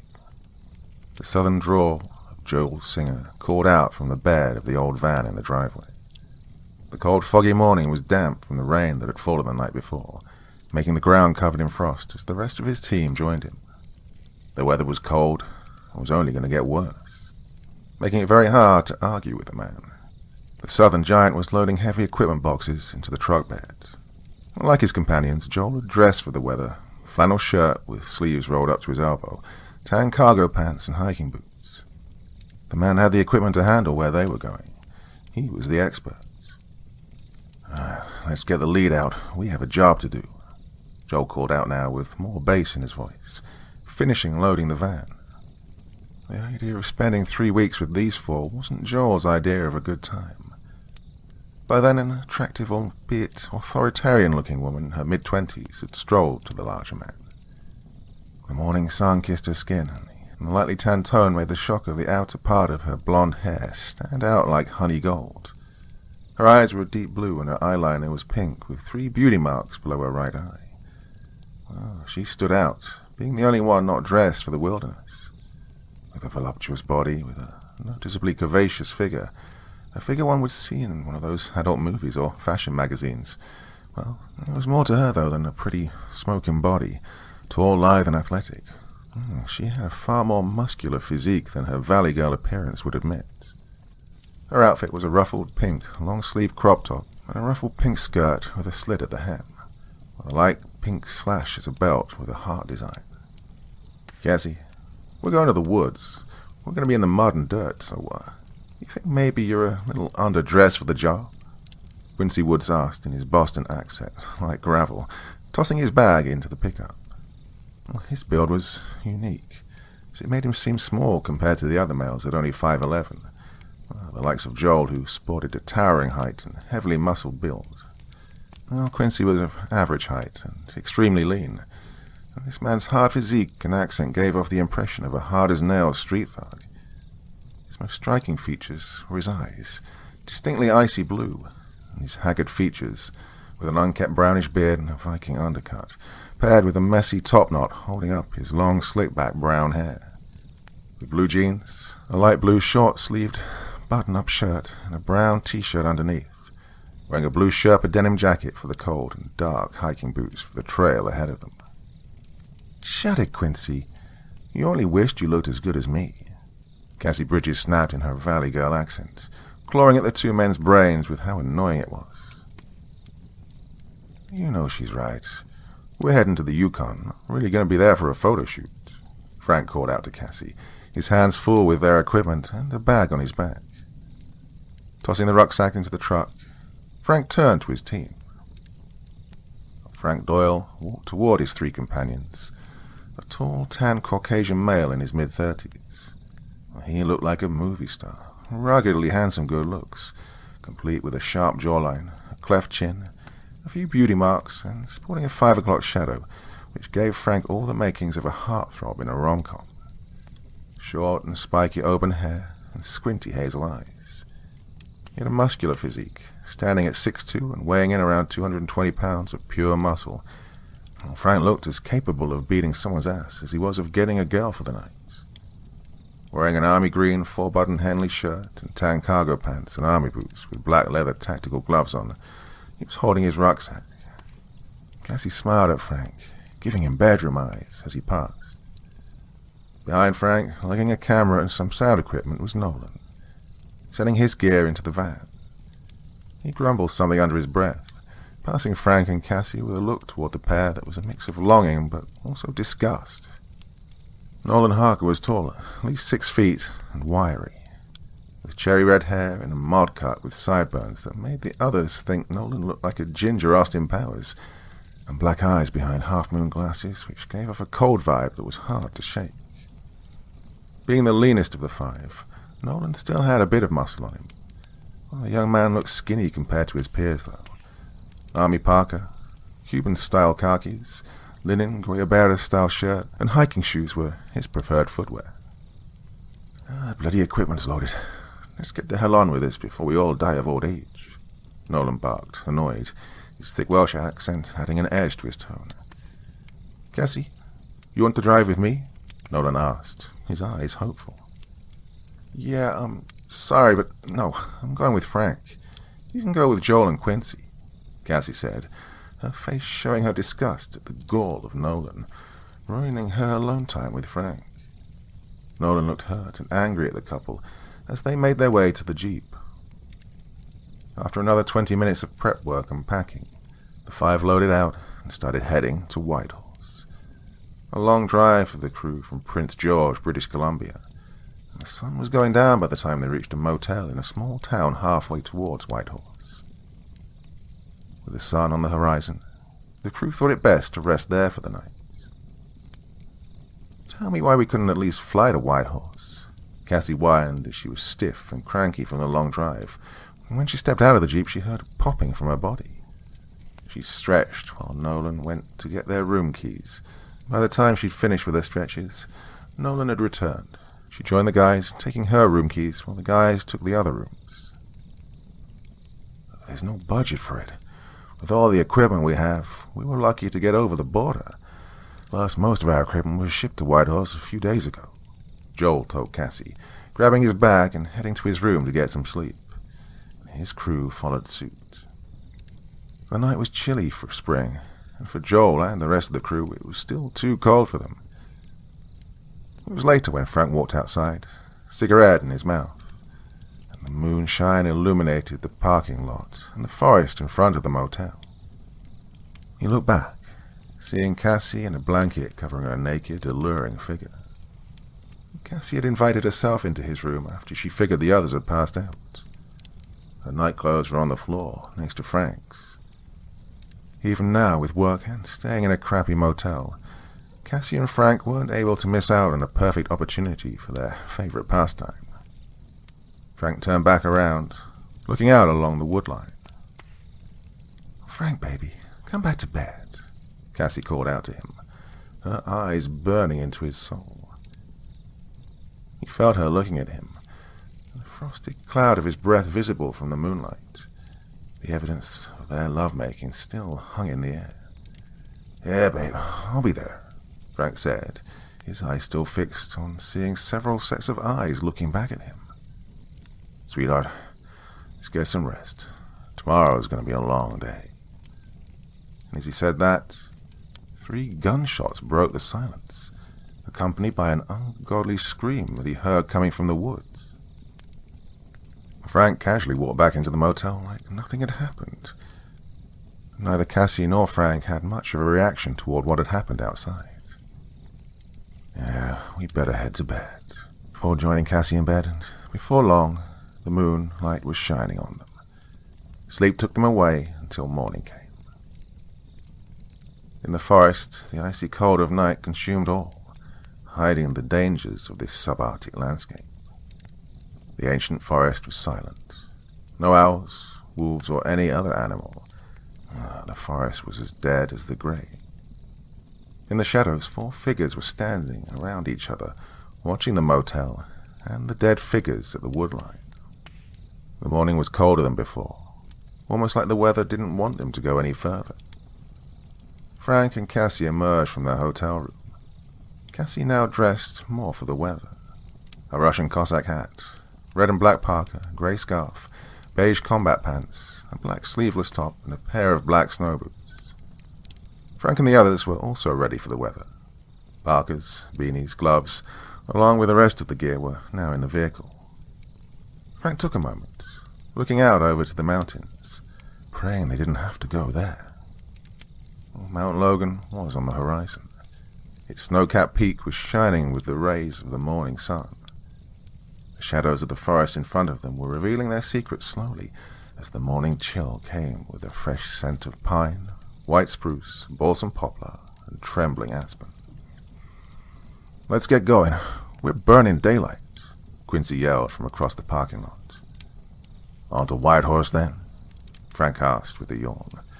Joel shook his head, though. "Oh, change of plans. Whitehorse is off. Pale Valley is on. Isaac and his team are heading to Whitehorse and meet us there once their business is done," Joel explained, finishing loading the car. After breakfast at a local diner, the crew was off back on the road, heading to an airfield, heading to Pale Valley, a small village several miles from Old Crow. After several hours and a ton of fast food, high tension, and the constant feeling of being followed, they finally arrived. It was late, around 1 in the morning, and a welcoming party was waiting for them, which was strange, seeing as this trip was so last minute. After exiting the plane, their gear was unloaded and sent to the inn that they would stay at, and a car was provided on arrival. Joel was the first out of the plane, meeting with a group of First Nation members. The first was a young woman, her skin paler than the others in her group, long raven black hair, braided down the back, and twinkling dark brown eyes. She was a tall, slender, yet statuesque figure with broad shoulders and modest hips and modest bust. Wearing a turquoise necklace, the lights of the airfield building made it give off a dull glow. Her outfit comprised of black snow boots, light blue ski pants, a black shirt, and a red leather jacket.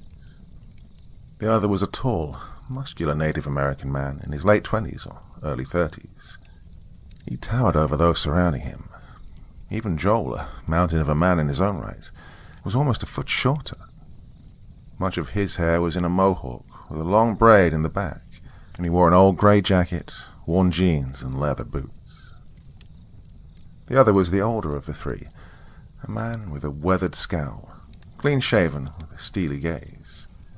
His large build made him intimidating, in a deerskin jacket and flannel shirt, a pair of cargo pants, hiking boots, and grey gloves. He had long iron grey hair that was dancing lightly in the wind, and he was carrying a handmade tomahawk and a rifle in the other hand. "Welcome to the Pale Valley. Rarely we get visitors around this part," the older man said, greeting the group that had arrived, and his voice was slow and smoky from years of tobacco use. Joel offered his hand to the older man. "Thank you. Great to be here." Joel took the older man's hand, shaking it, and the old man was stronger than he looked. He introduced himself as Doc Longshadow to each of the newcomers.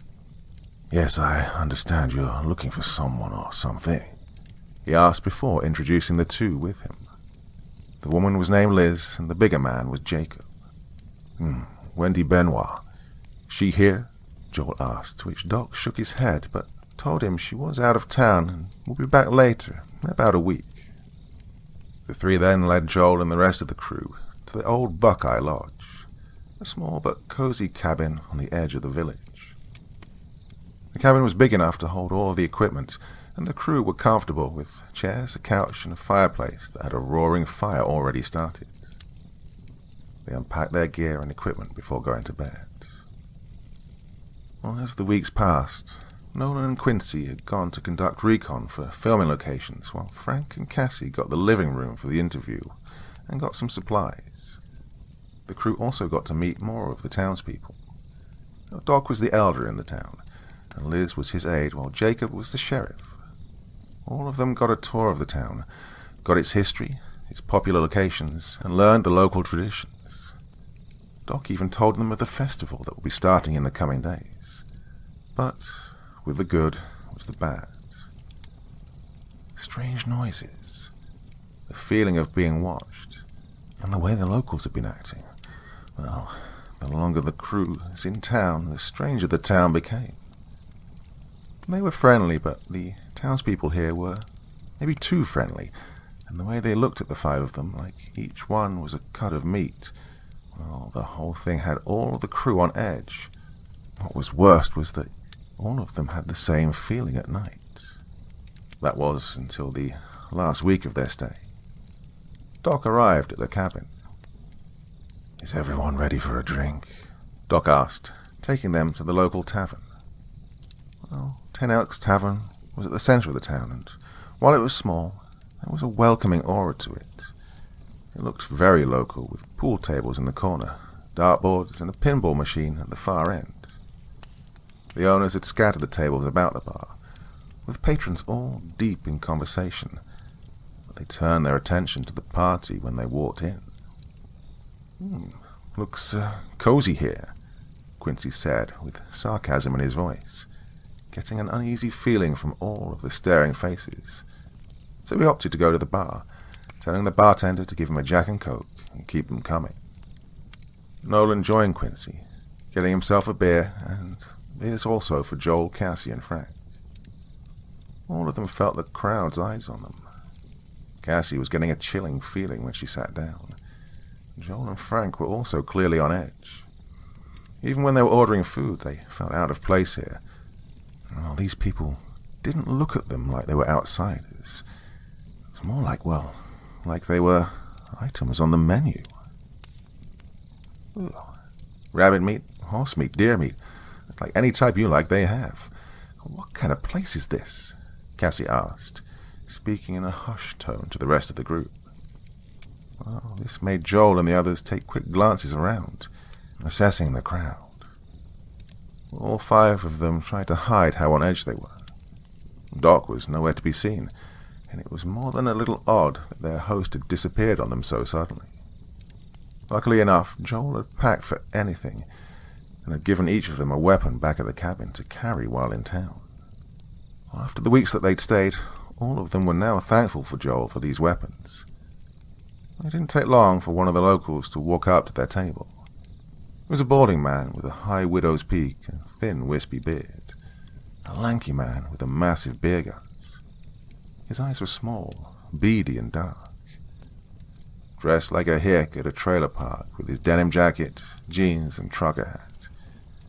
He was stumbling across the tavern, making his way towards the table, looking right at Cassie. Putrid smell came off him, making Cassie have to fight the vomit coming up from the stench. "Hey, baby, how about you and me have a drink? Maybe have a little fun?" the man asked, his words slurred and his breath as foul as the rest of him.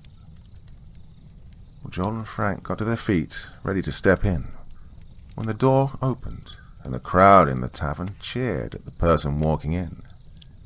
Who came in was a striking beauty, Wendy Benoit, an attractive young Native American woman with bronze eyes and inky, silky black hair. Yet she had an aura of professionalism about her. Wendy was dressed like she was going camping, wearing an army green women's saddle country shirt jacket, a woman's rose-red flannel shirt, tight blue jeans, tan hiking boots, and held a cute orange beanie in her hand. Under her clothes, Wendy had a fairly broad-shouldered, toned torso. It maintained a voluptuous and buxom figure, which was further stressed because she was considerably shorter than the man that was in front of her. The hick smiled, his teeth yellow and rotting, and upon seeing Wendy, he strolled towards the woman. "Cold? Can I get a dark and stormy?" Wendy asked the bearded, tattooed bartender. She was leaning on the bar counter, her back arched, her ass swaying back and forth, waiting for a drink. "You got it, Wendy. Want your usual from the kitchen?" he asked, making her the drink and earning a nod from Wendy. She was talking with the bartender when she let out a yelp and shot to her feet with a hand over her butt and a pissed-off look on her face. Yes, the hick had made his move. Being bolder this time, the hick had walked past Wendy and swiftly smacked her ass, the biggest shit-eating grin on his face. "Damn, girl, let me really tap that ass," he growled, holding his hand up and flexing his finger in a lewd way. Wendy straightened up, brushed off her butt before turning to face the hick, and cranked her neck before her knee made contact with his crotch, making him drop to his knees.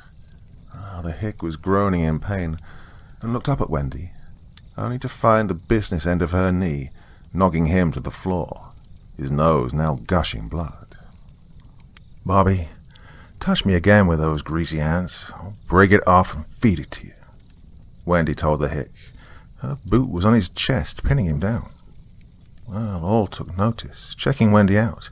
Even Frank was, making Cassie huff in jealousy. "Hey, you boys need a napkin? You're leaving a puddle on the floor," she hissed, her eyes staring daggers at Frank. "Cassie, are you jealous?" Nolan asked, teasing her, earning him the same glare she was giving Frank. "I just don't see why you four are panting like dogs.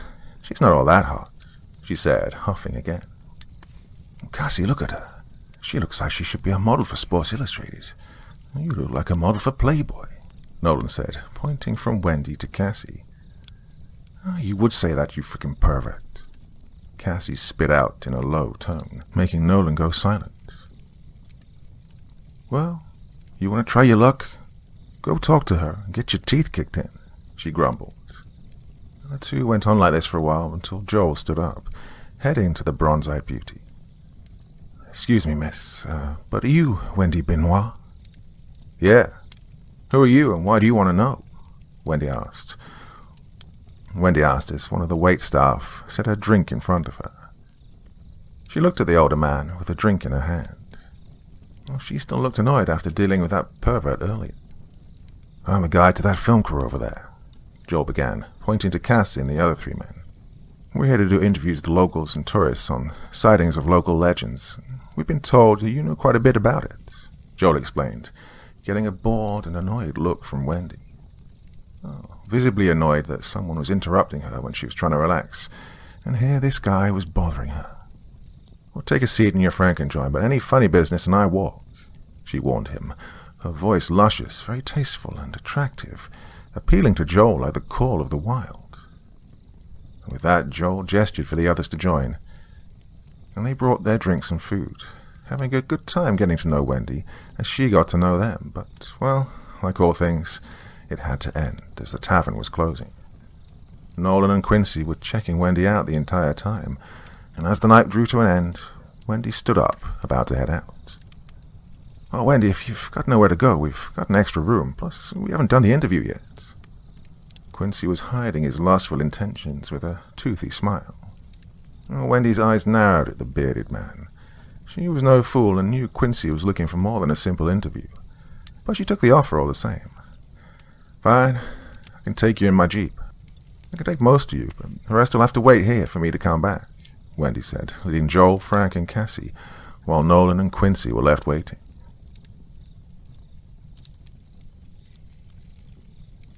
Part 2. It was late by the time everyone made it to the cabin. The sun had long since drifted past the horizon, and the night had taken over the landscape as everyone agreed to get comfortable. Wendy and Cassie headed to the shower, with Frank and Joel standing guard. Nolan and Quincy were outside checking the generator. The bitter cold would not stop the two men from their goal. While outside, Quincy and Nolan were heading back when they passed the girls' room. Hearing the ladies, Quincy's head cocked towards the window. Well, the boys decided to go into the bushes, mindful of the snow so as not to alarm the women, seeing if they could hide there. Both men looked through the window and saw Cassie and Wendy taking off their towels to change clothes. Wendy was taller and had more muscle tone, and still shone with the water of the shower.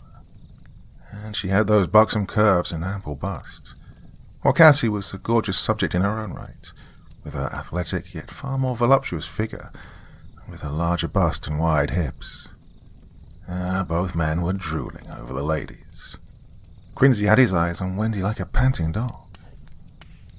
He noticed all the tattoos then on Wendy's body. She headed back to the window, talking to Cassie about how the interviews would go.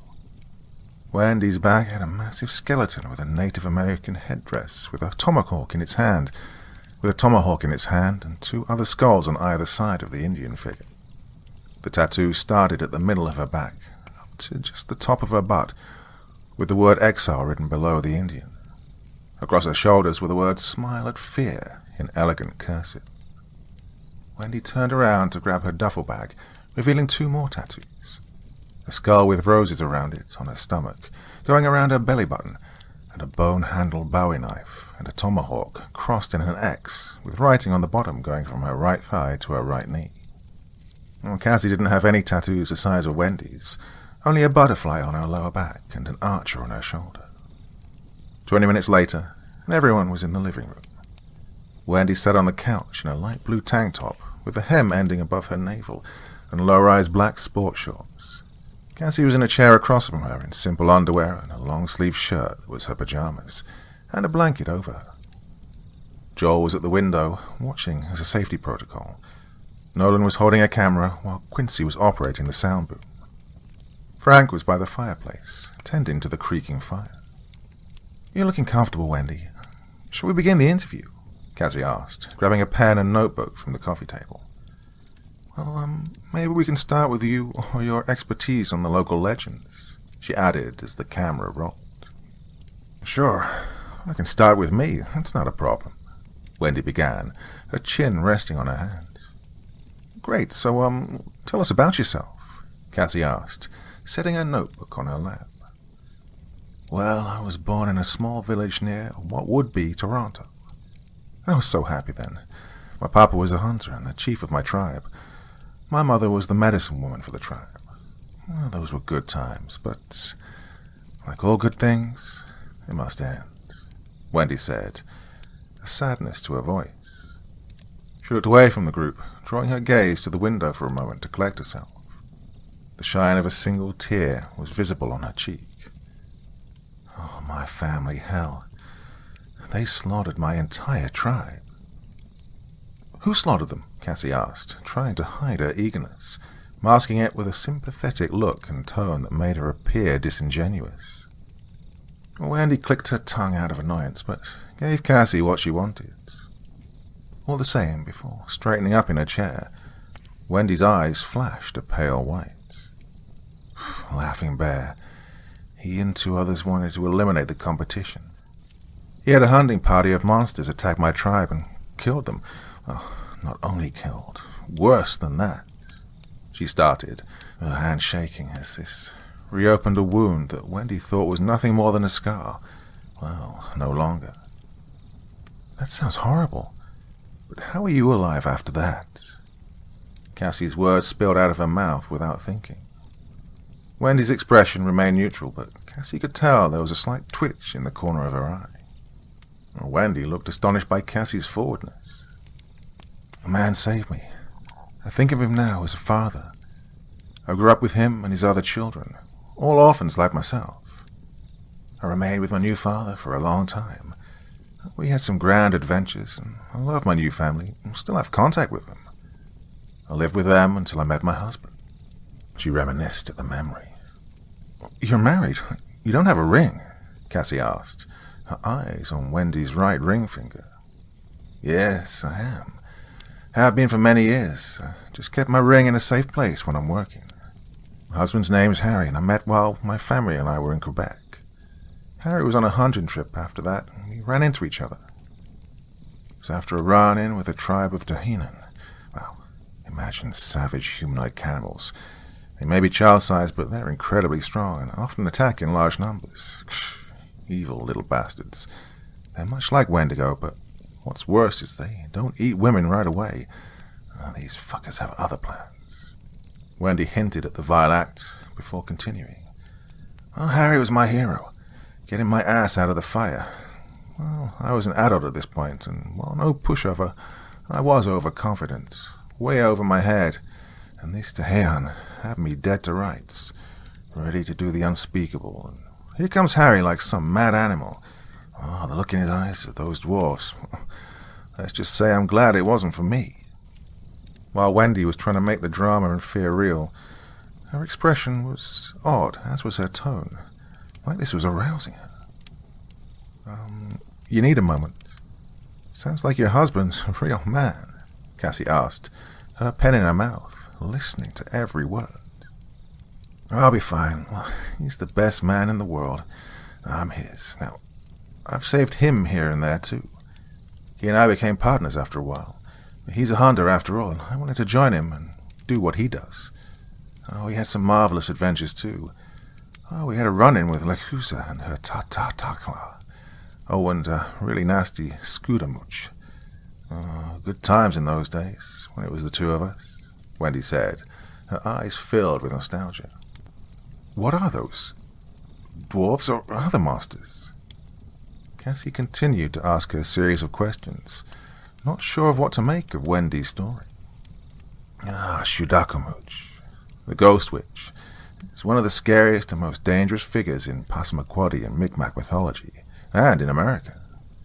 The Ghost Witch is often said to be born from the dead body of a shaman who practiced black magic. The demonic entity then emerges each night to murder anyone they find. Well, you can kill them with fire, but beware if approaching one. Simply making eye contact or hearing the witch's voice can bring a diabolical curse down on the unwary. So best to get them when they're sleeping or distracted. Lechusa and her tatakla. The big owl and the owl women from the Yakama tribe. Well, come tales of 5 supernatural women who resemble giant owls, plus a big mother, dwelling in caves by day and flying out at night to prey on many creatures, including humans. Well, in fact, they prefer the taste of children. Legend has it they can hunt humans by mimicking their language. They're easy enough to kill. Remove the head, but they fly and they're fast as hell, she explained, getting a look from not only Cassie but the whole team. This made Wendy happy. She was leaning back in her seat. You're very knowledgeable. I'm impressed. Now, speaking of monsters, tell us more about what you know, Cassie requested, the professional journalist in her coming out. Well, Wendigo is the commonly asked one. Most don't realize how many types there are. Wendy's comment was nonchalant. Well, there are other creatures like Wendigo. Explain, Cassie asked. To begin with, what most people think Wendigo are, it's like deer-like man-eaters that stalk the forest in the northeast, but that's not the case. Wendigos are humanoid, standing at over 6 feet. They appear emaciated with bones visible under their pallid skin as a symbol of their unquenchable hunger. Wendigo's eyes are usually pushed back deep in their sockets with milky white eyes and have many layers of crooked and sharp teeth. They have razor-like claws used to rip prey to shreds. The idea of the antlers and the deer skull is not new, but a more modern than traditional one to some tribes here in the north. The tradition of the deer antlers and skull is still a practice, but for as a hunting ritual, well, most are deer or deer-related animals. There are some who do use other animals like bears, wolves, and mountain lions, Wendy explained, letting Cassie write her notes so she'd understand what she was talking about. So, there are more. How is that possible? Others are out there, Cassie inquired, her pen tapping at her bottom lip. Her attention was totally on the woman on the couch in front of her. Wendy crossed and then uncrossed her legs, thinking about how best to word her answer. Creatures like the Wendigo are Wechuge, Kiwok, Jenu, Djunkwa, Achen, Tashia, Chinu, Lijerak, Taruksuk. Most are here in northern Canada and Alaska and most of the northern part of the United States. That many? What makes them so similar or so different? What makes these monsters you listed like Wendigo? Cassie continued her questions. To hear that there were so many variations of one type of monster was amazing. This is a long explanation.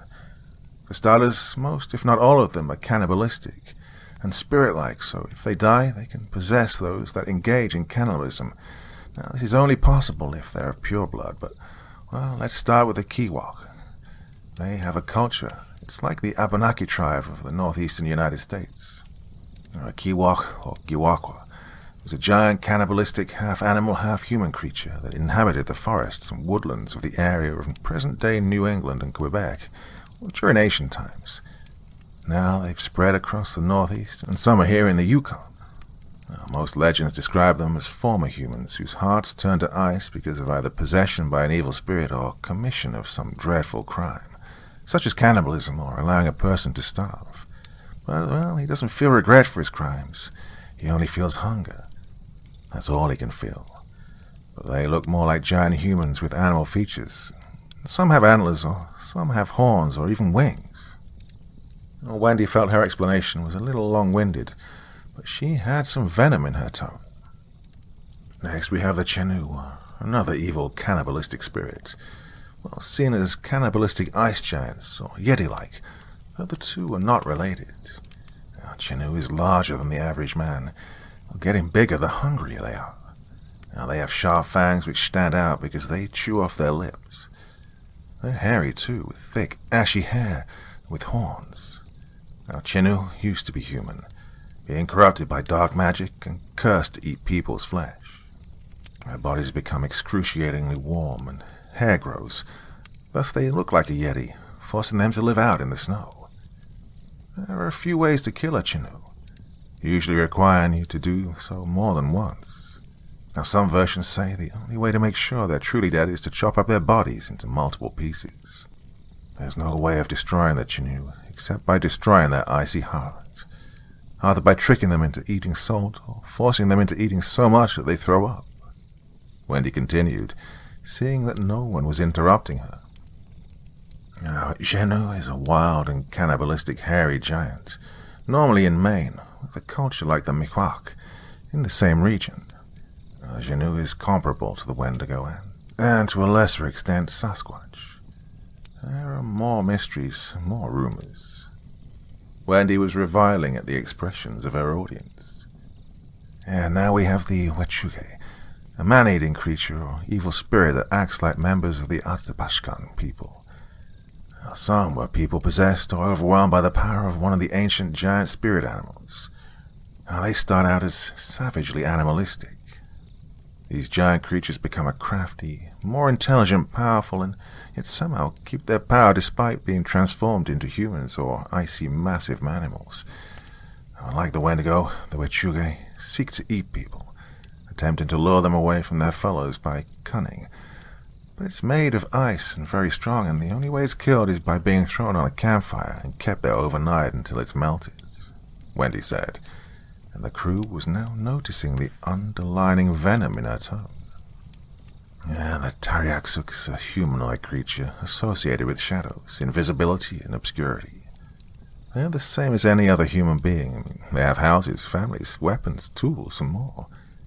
Their culture is similar to Inuits in the same region. Where they deviate from normal people, however, is that they're not visible to the naked eye by looking straight at them. In looking directly at them, they either disappear into the separate world which they occupy, apart from our own, and only reappear when they go in for the kill. They only become visible when they're killed. If they choose to, their true appearance is that of a half-man, half-caribou creature. Aside from the strange condition of their visibility, they can only catch prey while hunting on foot. Thanks to that, they're often mistaken for Wendigo, which is one reason why people think of the Wendigo the way they do today. Wendy then stood up, going to the door, opening it, and letting the cold air kiss her skin, making her sigh. A sizable population here in the Yukon are the Achen, cannibalistic spirits that hunt through the permafrost. Now, they're rare to find unless they're looking for you themselves. They share the tradition of using the skulls of animals during their hunts. So musk, ox, elk, and mountain goats. And as such, you expect the Achen would look like a Wendigo, but at least that's not the case. They're more robust and hunchback. Their arms are long, making their fingers drag on the ground, and their feet are more hooved. Wendy leaned against the frame of the door. The room was getting unnaturally cold now. Each member of the film crew felt their hair stand on end as the cold nipped at their exposed skin. The moonlight spilled into the cabin, illuminating the room and bathing Wendy in a pale glow, creating both an alluring but also an ominous atmosphere. "How do you know all of this?" Cassie asked, standing up, exposing her bare legs to the cold. Cassie felt goosebumps forming as she backed away behind the boys. That's easy. I am a Wendigo, Wendy said, looking at the five. her once bronze eyes now a milky white. You're a Wendigo? Well, how? Aren't you supposed to be thin and wraith-looking? Cassie asked, a slight tremble in her voice. Joel now had his hand on the pistol at his hip, while Frank was putting distance between himself and Wendy. Nolan and Quincy were frozen with their equipment in hand, not sure what to do. Because I don't know how to control myself. Well, sort of. I mean, I have to eat a lot, Wendy said, smiling at them, and their smile made their blood run cold. Oh, sit down. If I was going to eat you, I would have done so by now. Wendy was nonchalantly brushing her hair away from her face as she enjoyed the cold air on her skin. Joel stood up, making a beeline towards Wendy. Oh, don't give me that bullshit. You mean to tell me you're a Wendigo and you're not hungry? He was perplexed, not believing a word from this woman. Believe me, it doesn't matter. You'll soon realize I'm the least of your worries, Wendy told Joel, looking outside as a pair of glowing, pale eyes peered in from the woodland. Yeah, looks like we have company. Wendy looked outside, then back to the crew, her eyes back to normal until they could hear the sounds of trees knocking. What's out there now? Joel was asking the questions now, gesturing to the others that this thing was getting hairy. Frank quickly passed Cassie some pants and shoes. Nolan and Quincy were recording the whole thing. From the trees, a blood-curdling wail erupted from the forest, making all but Wendy feel their hair stand on end. The wailing made the entire rest of the forest deadly silent. The eerie quiet had everyone in the cabin on high alert. Only Wendy was calmly picking at her nails, while the fear of the situation washed over the rest of the group. What the fuck was that? Nolan spat out in fear as the man looked close to pissing himself from where Wendy was standing. Argopelder, wood devils, Nukluk, or hell, maybe Matlocks. There are a lot of what you could call Bigfoot tribes here in the Yukon. Nukluk is the largest, then the Uraili, and Madlocks, but they prefer the term Mangani. Wendy explained this before a second wail, now closer to the cabin, bellowed from the woodland. You five picked the worst time to come to this place. But Wendy's voice was almost drowned out by a cold gust entering the cabin, and with the gust came the sounds of chanting and voices. Nolan turned the camera to the window, as movement coming from the trees and snow falling, as a massive creature appeared from the tree line. The creature had to be 30 feet tall, with white fur covering most of its thin, hunched body. Its head had the skull of a moose covering its face, and its mouth was full of black, rotting fangs. As its massive antlers were approaching, it broke branches and snow was falling to the ground. And Wendy waved at this massive beast.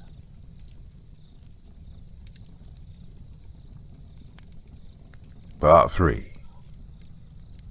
Oh, hi, Dad. I'll be there in a bit, Wendy called out as other monsters appeared.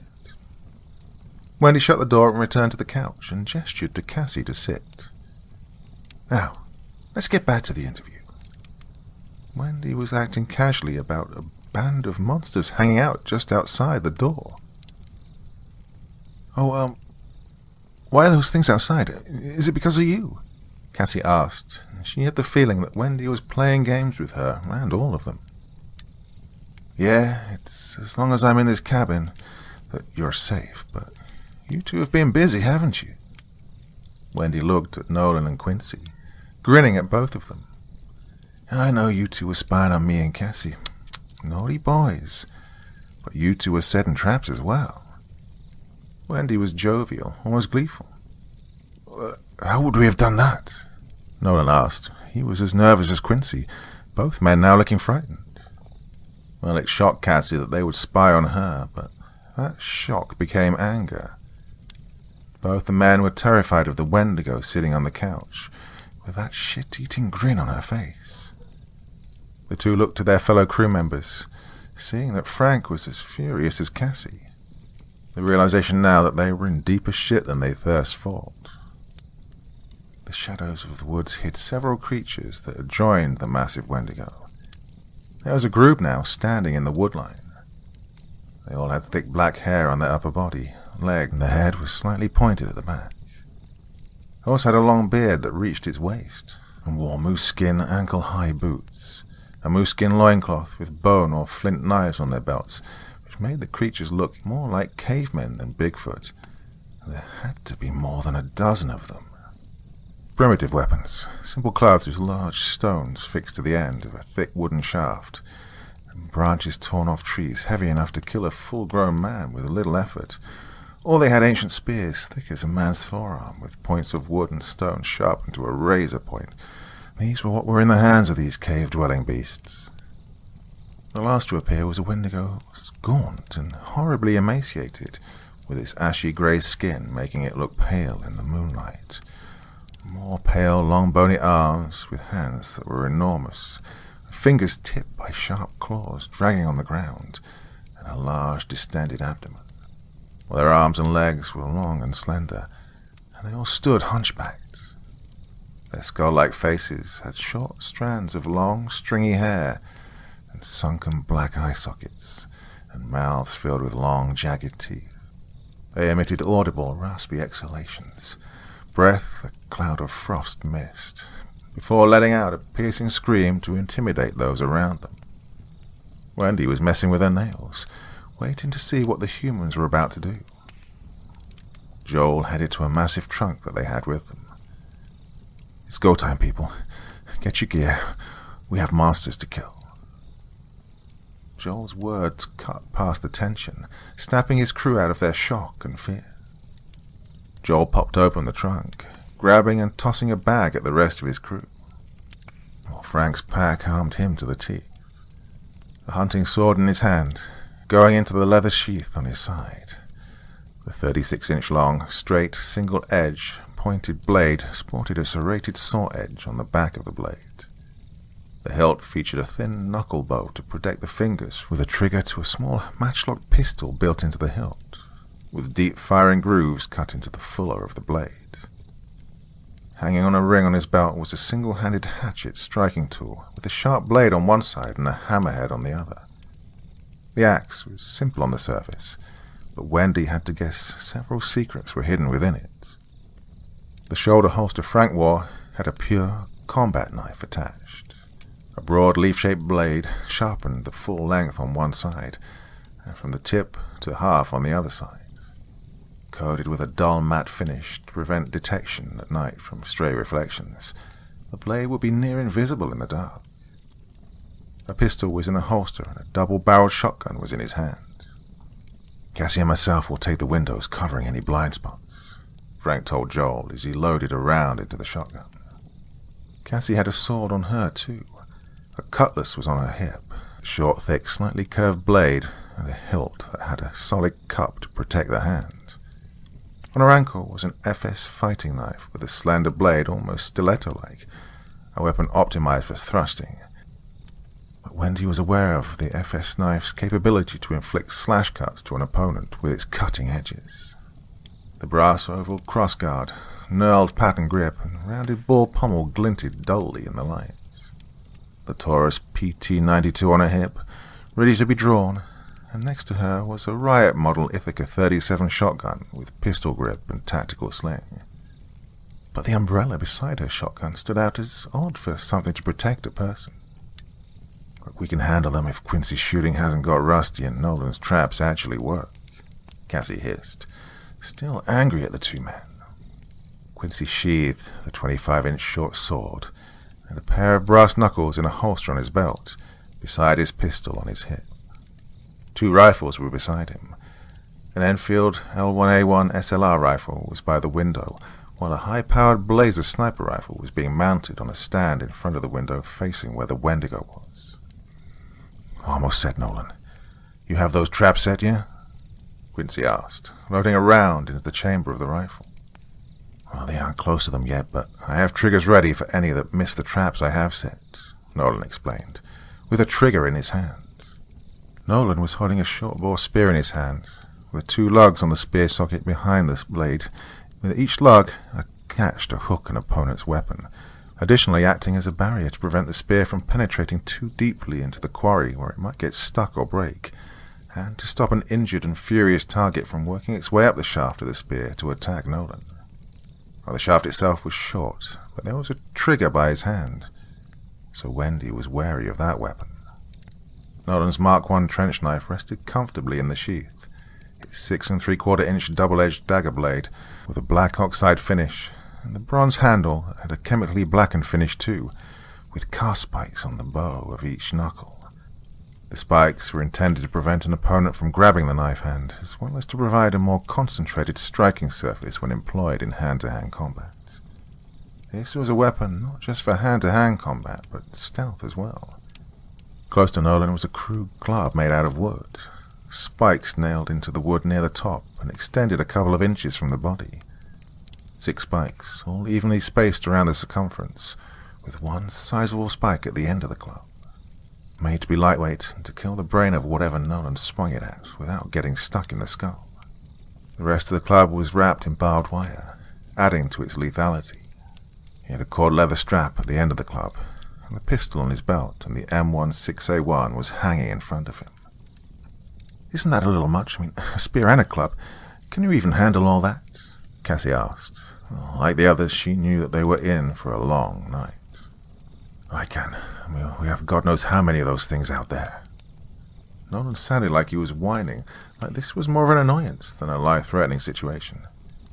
"Yeah, man up, Nolan. This is not your first rodeo," Joel growled, marching toward Nolan and slapping him to get his head in the game. Well, Joel's equipment looked more old-fashioned than the rest of the crew. His Bowie knife looked right out of the Old West, its coffin style, simple riveted wood handle, and brass guard and the clip point hanging freely on his right side. The tomahawk was hanging on his left. The less than 2-foot hickory shaft was simple, with 3 feathers tied to a paracord lanyard just below the eye of the tomahawk head. The blade of the tomahawk was around 9 inches, and had a spike on the back end. A bullwhip wrapped around his shoulder. The whip was latched comfortably, holding the 9-foot thong of the whip. Frank noticed the whip didn't look like cowhide. There was an M3 trench knife on his leg, and the relatively narrow 6.75-inch bayonet-style spear-point blade with a 3.5-inch secondary edge sat comfortably in its leather sheath. The simplified, grooved leather handle and the steel crossguard bent angular at one end to facilitate as a thumb rest. A pair of revolvers on either side of him, adding to the pistol he was already carrying. A Winchester Model 70 was leaning on the chair as they were gearing up. Is that a new whip?" Frank asked. "Yep, made of kangaroo hide. I was told it's better than the oxide one I had before," Joel confirmed, grabbing his Winchester. Joel looked outside. There had to be a good 20 to 30 yards between the cabin and the monsters at the woodline. Quincy set up his sniper rifle, his scope aimed at one of the creatures. "We have about 20 of those fucking Bigfoot assholes out there," Quincy said, cocking his rifle. The Wendigo walked forward a few steps and pointed at the cabin and roared. Well, what they expected was a charging mass of black fur, but what happened next was pure silence. It was an unnatural silence that had all of them, apart from Wendy, on high alert and on edge. It didn't matter. If this was your first time facing creatures of the forest, or the 100th time, this was the hardest part of the job. Anything could happen, but the 5 of them knew if they left the cabin, they were all dead, no question. Quincy was looking through his rifle scope. He could see 2 of the Nook-look, both robust creatures armed to the teeth, like the crew.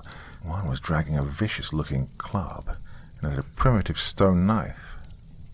The other had a simple bow with a quiver of arrows, which Quincy could clearly see. He never even saw the 3rd ape-man toss the spear that was coming at him, the stone blade of the spear missing the hunter, just grazing his cheek, but leaving a nasty gash and knocking Quincy to the ground. He clutched the wound as blood pooled onto the floor, the red liquid already staining it. while Nolan and Cassie rushed to their partner, seeing him still moving and cursing at the pain and at the beast that had attacked him. "Quincy, can you fight?" Cassie asked, her hand on his shoulder, her eyes focused on the spot where the spear had hit him. Quincy nodded gingerly, got to his feet, grabbing the chair, holding onto it to gain his balance back.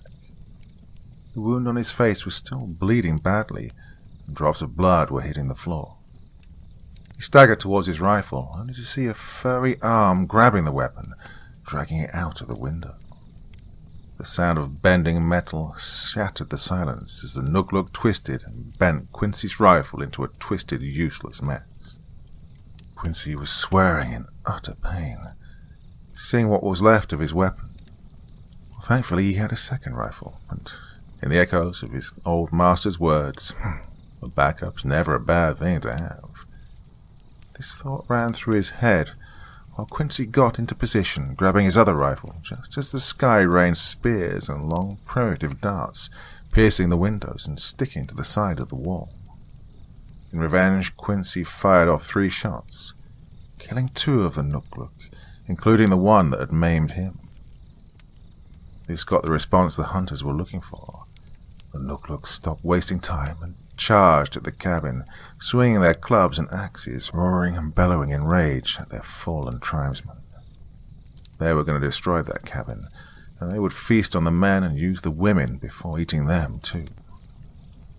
Nolan, Quincy, and Joel provided long-range cover with their rifles, with Frank and Cassie handling the one that had gotten too close to the cabin. Well, the plan was to rain a holy hell of bullets at the beasts, but when the 5 hunters pulled the trigger... "What the fuck?" Frank cursed, checking his shotgun, discovering the firing pin was missing. The others checked their guns, noticing they'd also lost their firing pins. "What the hell happened to the firing pins?" Frank yelled, checking his pistol, seeing that firing pin was also missing. He tossed his pistol aside and drew his hatchet, preparing himself for a more up-close and personal fight than he or his crew had been banking on. The charging Nugluk, approaching the cabin, was about halfway there now, when the front line stopped and wailed in pain, falling to the ground, seeing one of their feet mangled and bloody. The foothold traps and snares had cut into their flesh, making the leg useless, while others were disappearing, falling into trapping pits filled with spikes, killing those that fell in or pinning them to a spot to be picked off by the hunters. But the traps could only take out so many of these 8 men. Those that didn't trigger the traps had made their way to the cabin now. The first of the Nugluk, bashing through the wall, winding up to swing at the first person they saw. But they were met with the business end of Cassie's cutlass, the unmistakable twang of steel hitting bone, and the wet squelching sound as Cassie cut into the beastman's collarbone with ease. This was repeated by each one of the crew, followed by the wails and yelps of the Nugluk who entered the cabin. This action of picking off a few at a time, only without firearms, wouldn't last much longer, and going outside would be a death sentence. Frank looked at the last spot he'd seen Wendy in, and noticed she had disappeared. The realization had dawned on all of them. They'd got played for fools, and were now in the middle of a goddamn feeding frenzy. There was no way of telling how many were still out there, but they would soon have to face that unavoidable fact. Quincy charged towards a window, his sword aimed at cutting down the oncoming Nugluk. When a massive hand splintered the wood, the black fur-covered arms reached in for whatever they could find, and the one that got caught was Quincy. His short sword glistened with the blood of the Nugluk, with the intense rush of flying through the air, followed by the pain of his body striking a tree. The impact shook Quincy to the core. Hitting the tree made the sword in his hand drop to the snow, sticking to the ground next to the crumpled heap that was his body. The Nugluk started closing the distance between it and Quincy. Quincy stirred, gingerly getting to his feet, his shaky hand grasping for his sword. The Nugluk charged Quincy with its massive bulk, and the ape-man rammed him into the tree with the back of his hand. The anguish Quincy felt was unbearable. No, he would not lay down and die in front of this monster. So Quincy stood his ground, his leg shaking from the damage he'd sustained. Sword held out at the ready, his other hand filled with the bayonet that was previously on his side, with the sharp point of the bayonet facing the ground in a reverse grip. The Nukluk was dragging a massive club, taking a huge swing but hitting nothing but air and the tree that was behind Quincy. While the Nukluk had swung and missed, Quincy made a few slashes on the belly and torso of the ape-man. Blood and viscera spilled to the ground, painting the snow in a dark crimson as the Nukluk fell to the ground in front of Quincy. But the hunter had no time to reflect on what he'd done, as before long a band of the beasts charged from the woodline, weapons brandished, their faces twisted into terrifying visages of murderous intent.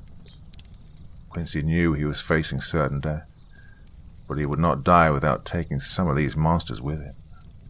In the end, Quincy, now battered and broken, his bayonet stuck in the skull of one of the Nukluks, and his sword never leaving his hand. He sat now in the snow. The smell of blood filled the chilled air, but it didn't take long for the cold, rusty smell of blood to be replaced by the pungent smell of something else.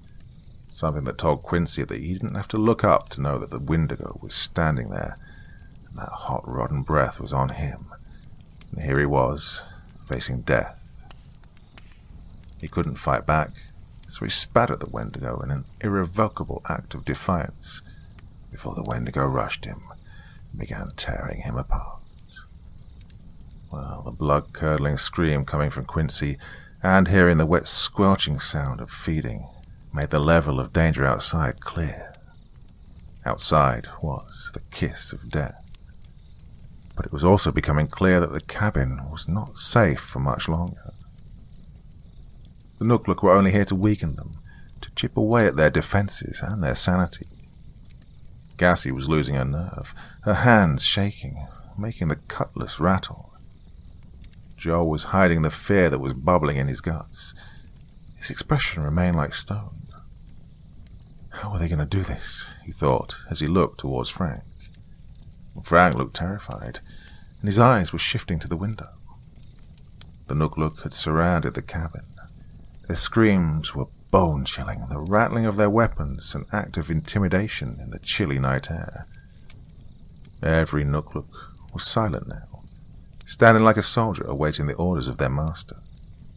Joel, Nolan, Frank, and Cassie quickly moved to the center of the cabin, pressing their backs against each other. "What the fuck are they waiting for?" Cassie whispered nervously. "I think they're waiting for something," Frank said, his hand gripping his axe now, his knuckles white with how hard he was handling this weapon. Nolan and Joel remained quiet, neither of them knowing what would happen, but that this could be the end of them.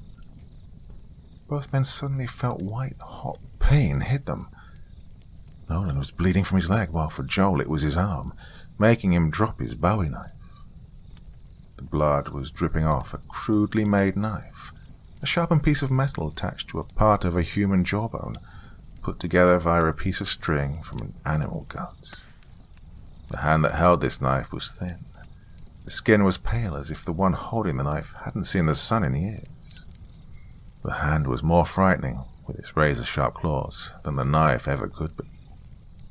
When the four looked at the figure that was in front of them, they saw it was Wendy, and she was smiling. Now, more like her true nature, Wendy was looking thinner than before, and her smile was even more terrifying, now with her teeth becoming sharper and disfigured. But she hadn't fully transformed, but it had changed her enough to make the image burn into the hunter's mind. She'd be more dangerous now than she was before. Her hair looked dead and her skin was even paler than before.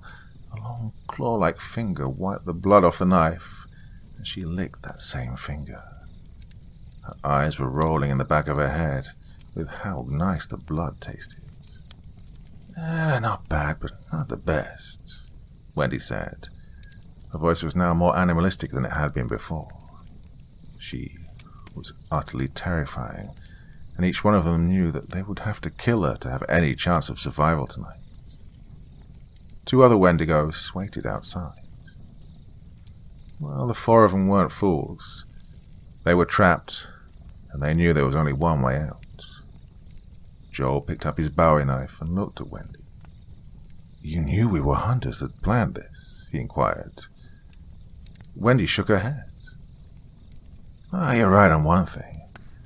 I knew you 5 were hunters, though posing as a documentary crew was a nice touch, I'll give you that," she said, impressed by what the band of hunters had done.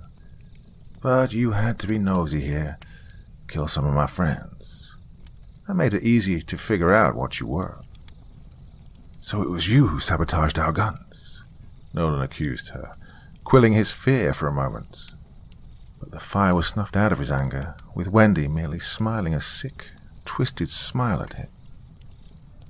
"But Quincy's rifle?"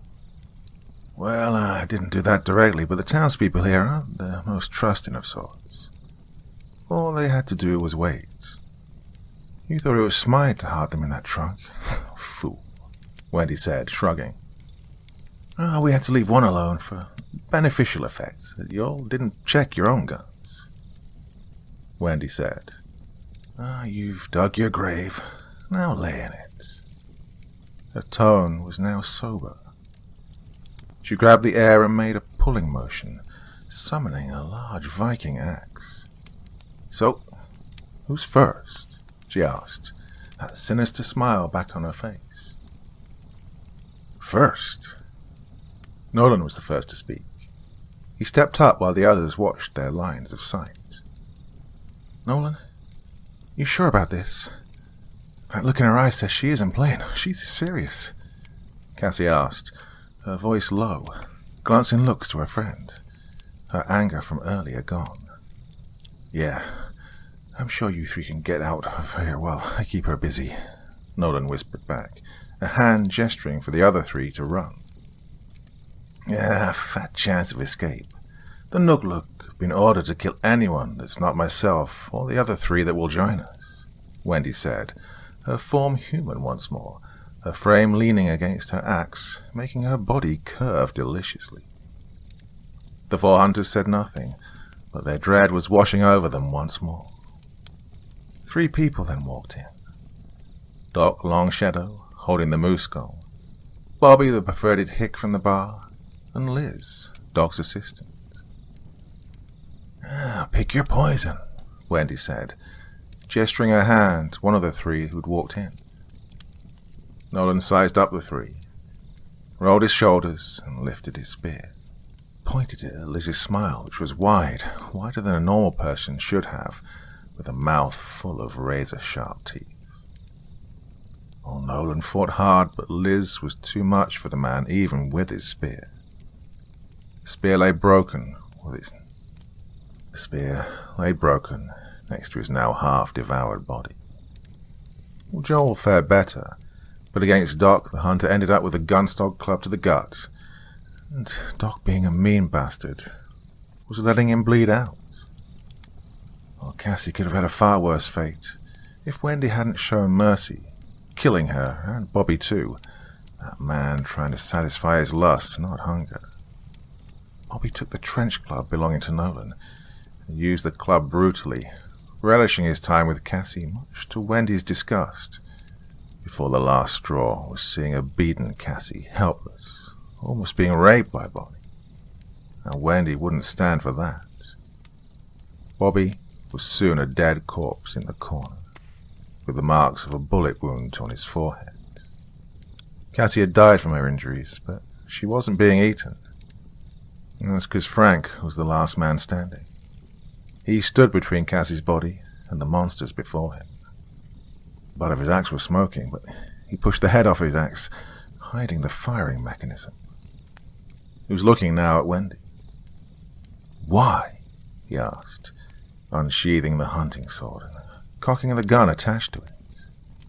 He wanted to see every single one of them dead, and their heads on a spike.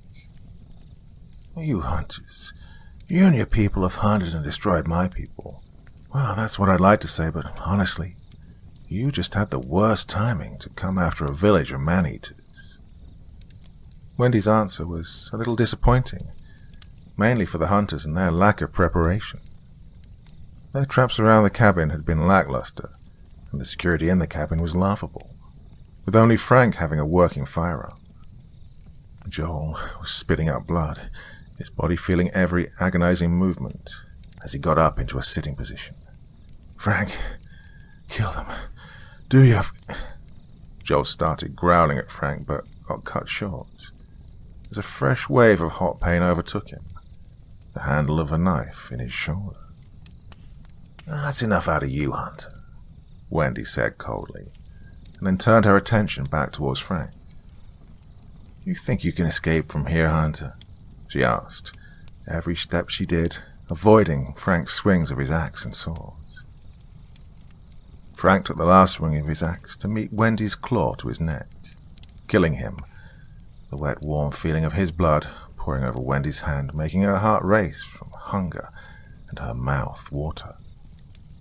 Without a second thought, Wendy sank her jagged fangs into Frank's cheek with a loud, sickening crunch. The 5 hunters were now dead and gone, and after Wendy finished feeding on Frank, she took the time to go for a shower, passing Doc and hugging him. "It was good to see you, Dad. This was fun," she said, giving Doc a hug. "It was good to see you too, child. How is Harry? That boy hasn't been here in a while," Doc asked, letting Wendy go. "He'll be here tonight. He had business to tend to," Wendy said before heading to the shower. It didn't take her long to wash the blood off her body. After a good shower, she got a change of clothes when her phone rang. "Exile Repair. We fix everything from wrecks to relationships. How can I help you?"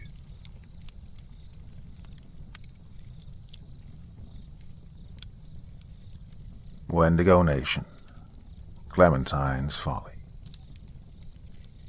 In a cavern, in a canyon, excavating for a mine, dwelt a miner of 49 and his daughter Clementine.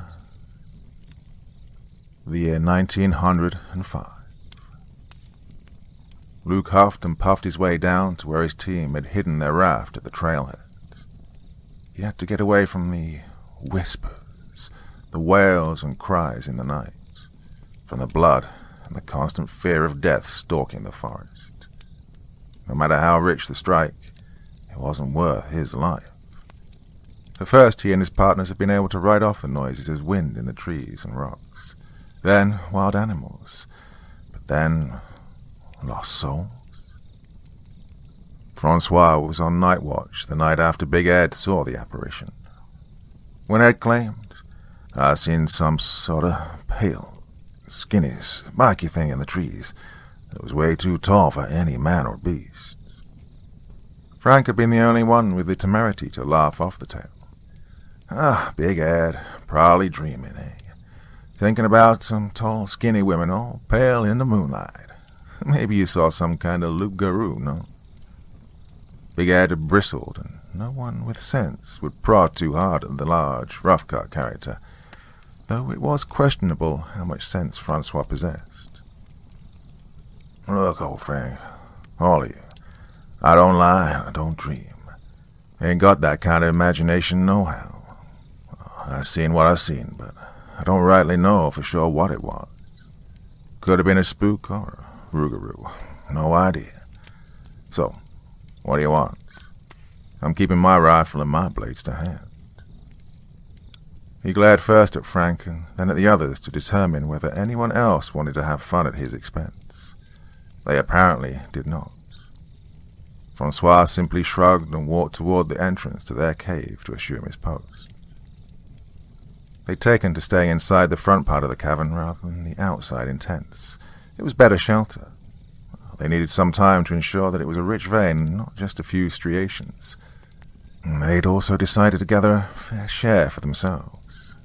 Might as well take home a small fortune in case they were cheated or ran afoul of robbers or met with some other misfortune that had taken the lives of so many others who'd sought wealth in the vast empty spaces of the Klondike. All things considered, it's probably a good idea to take guard duty in turns. There were 6 of them, so it worked out well. Half a night's loss of sleep every 3rd night, with a small price to pay to sleep well the rest of the time. Francois shook his head at the memory of the account by the decent but poorly educated man from south of the border. Louisiana, he claimed, and his angry diatribe about spooks and rougarous out in the woods. His shift was more than half over, so he'd be able to sleep soon, when his relief, Charlie, assumed the role. He started, and his heart pounded savagely when he heard a screeching wail out in the trees, but far too close for comfort. It could have been an owl, but, well, the tones were deep and harsh and contained elements of longing and hunger, a hint of bloodlust. They spoke of something fouler and more dreadful than anything in the natural world. A low hum started and rose in volume, a chant, disturbing and mesmerizing all at once. Then a woman's voice. Kuma, Kuma with me. I tell you, Frank never even tried to wake me. I drank some extra coffee so I'd be sure to be awake for my watch, but I still slept an extra couple of hours. When I awakened, Frank was gone. Charlie, the other geologist besides Luke, shook his head and wore an expression of curiosity mingled with fear. I reckon he just stepped out. Maybe something got him. Maybe a bear or some wolves. Luke, the leader of the expedition, nodded. Well, no point in stumbling around in the dark. As soon as it gets near dawn, wake the rest of the crew. We'll eat, and at first light make a search. As the first rays of the sun illuminated the area around the entrance to the cavern, Luke gathered the remaining members of the party. George, you're our best tracker. You want to take a look before we go traipsing around and messing up the signs? George, a compact, taciturn man, nodded and proceeded to study what signs were available in the hard surfaces in front of the cave mouth and the soft loam beneath the trees.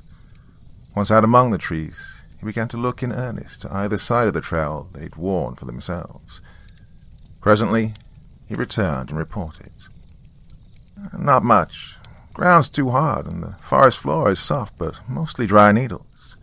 Few scuffs on either side of the trail. Definitely more than one person walked out that way. There may be a trail that leads off toward the overlook we found above the cavern. Just a few prints in the needles. Well, they ran deep, like someone or something carrying a heavy load. Luke, George, and Big Ed set out to look for their missing companion. Charlie and Bob remained behind to watch the camp and to be ready in case Francois returned on his own. The trio of trackers ranged for a few miles before George called a halt. Look, we've been on rocks for a while. Even full-blooded Indians can't track over this stuff. Oh, unless we find a sign, something someone dropped. He stopped and followed Ed's normally vacant gaze, now squinted in concentration on a small boulder. On it, folded neatly, were a bright red scarf and matching stocking cap. Them was Frank's, Big Ed mumbled unnecessarily. They continued their search but found no other clues. By late afternoon, Luke called a halt to the effort, and they returned to base camp empty-handed. That evening over supper, they decided to double the watch. Big Ed and George were tired but excited by the day-long search, so they took first watch. They didn't talk much. It was against George's nature, and Big Ed just didn't have much to say.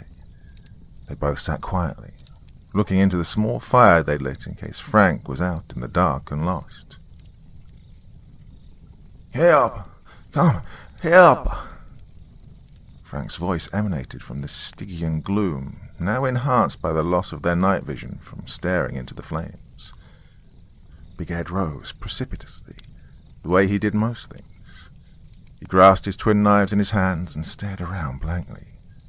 George stayed down low and gripped his rifle. You think that was Frank?" Ed rumbled.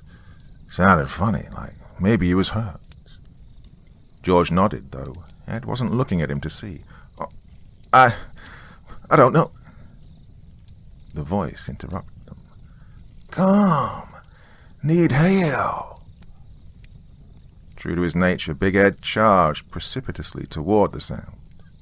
George called out to stop him, but the large man was already dodging his way among the trees into the deep murk of the forest. George followed for a few paces, and then realized he would never find even so large a man as Ed under the circumstances, so he settled for waking Luke and the others. Ed ran and dodged and did his best to listen. Eventually he called out, "Frank, that you?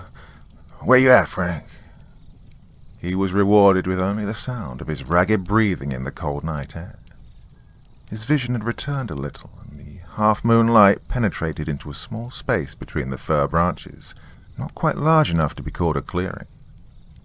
Through a gap in the trees, he saw movement. It was stiff-jointed, all angles and rail-thin limbs. He made out a wide spread of antlers, an elongated and twisted countenance full of hatred for life and lust for dead flesh. Well, that head rose, and rose more, to an impossible height. The gaunt and pallid apparition turned its gaze upon him, and Big Ed too, who'd been hiding here in the wild for killing a man with his knives, toughest of a rough crew, had fainted dead away from fear. The last sound he heard was startled laughter coming from either side of his recumbent body.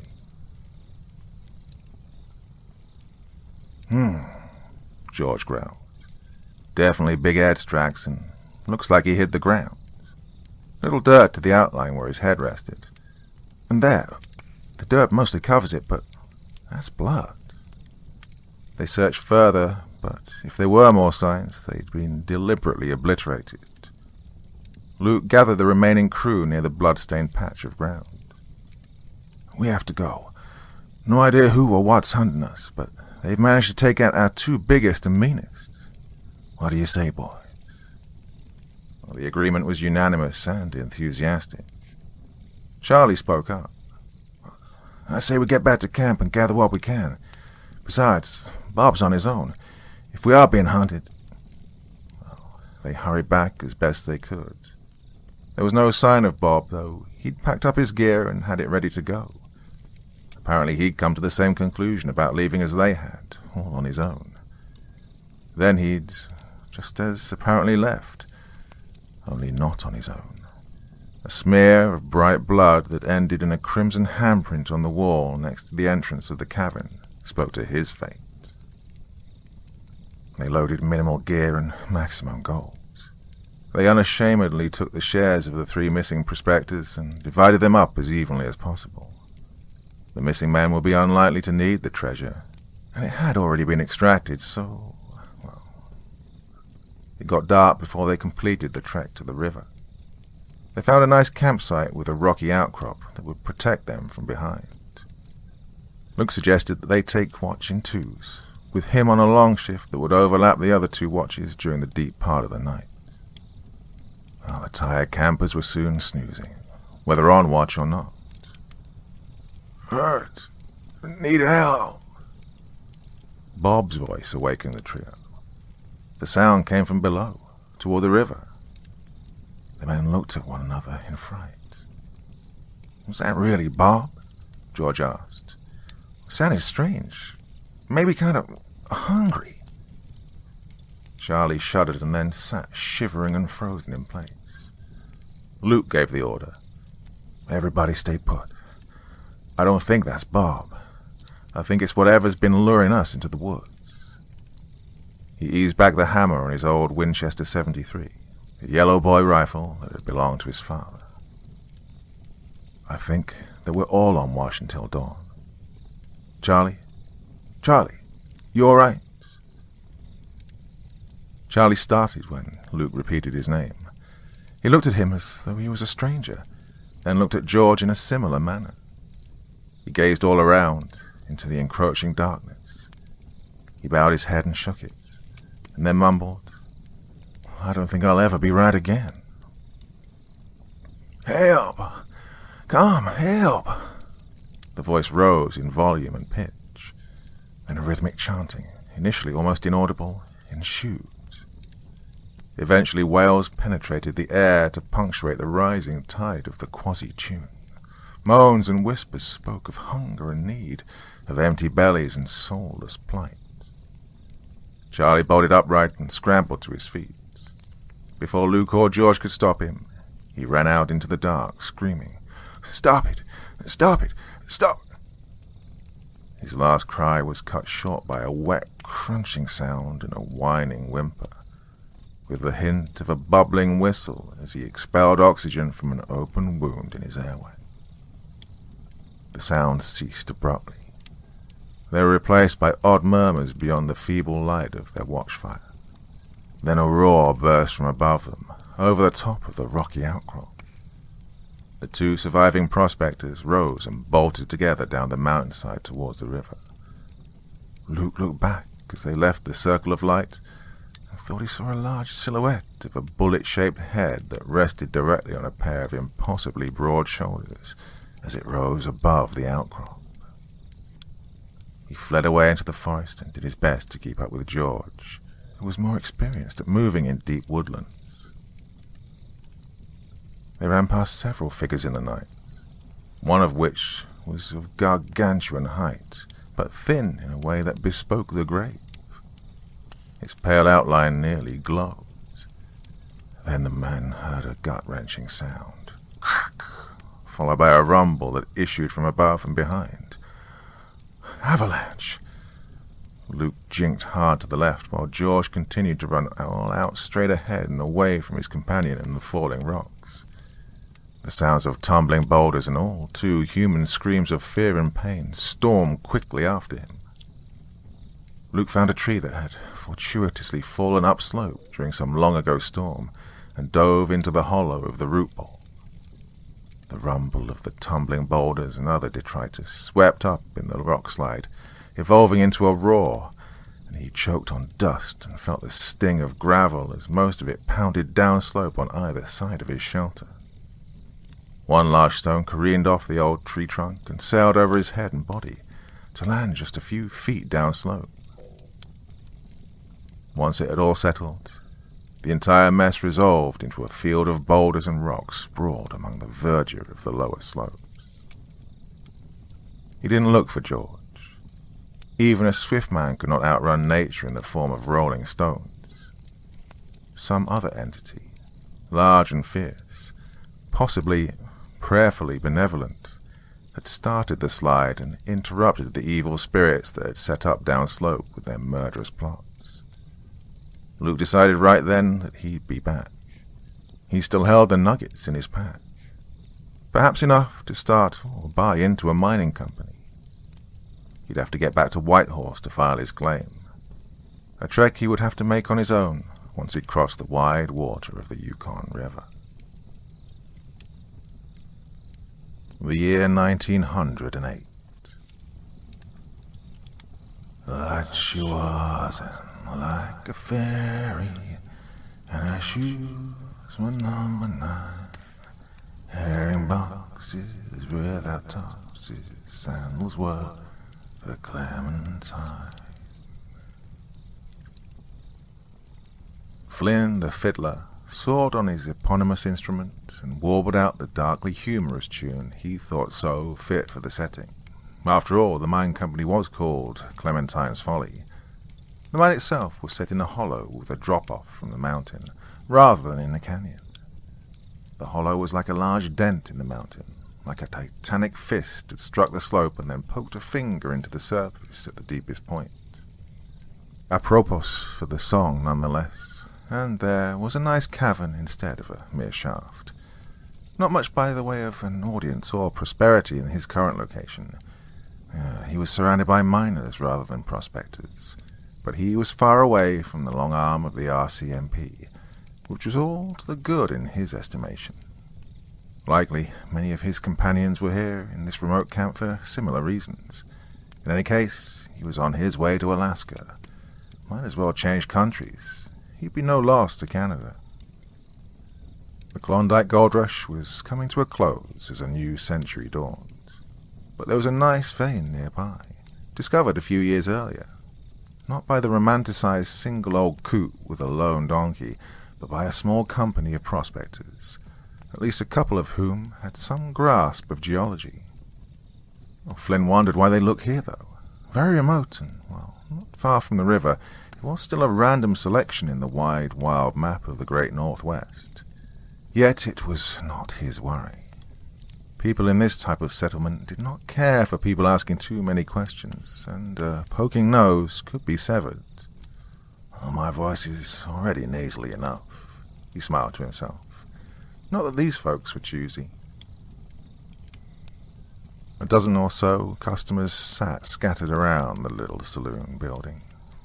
Whispering Pines Tavern, the sign pretentiously proclaimed from the plank that rested on two empty barrels and made up the surface of the bar. The establishment's owner, Claude, had informed him that the plank had been the city sign on what was now a ghost town from a boom town that had gone bust when their local mine had stopped producing.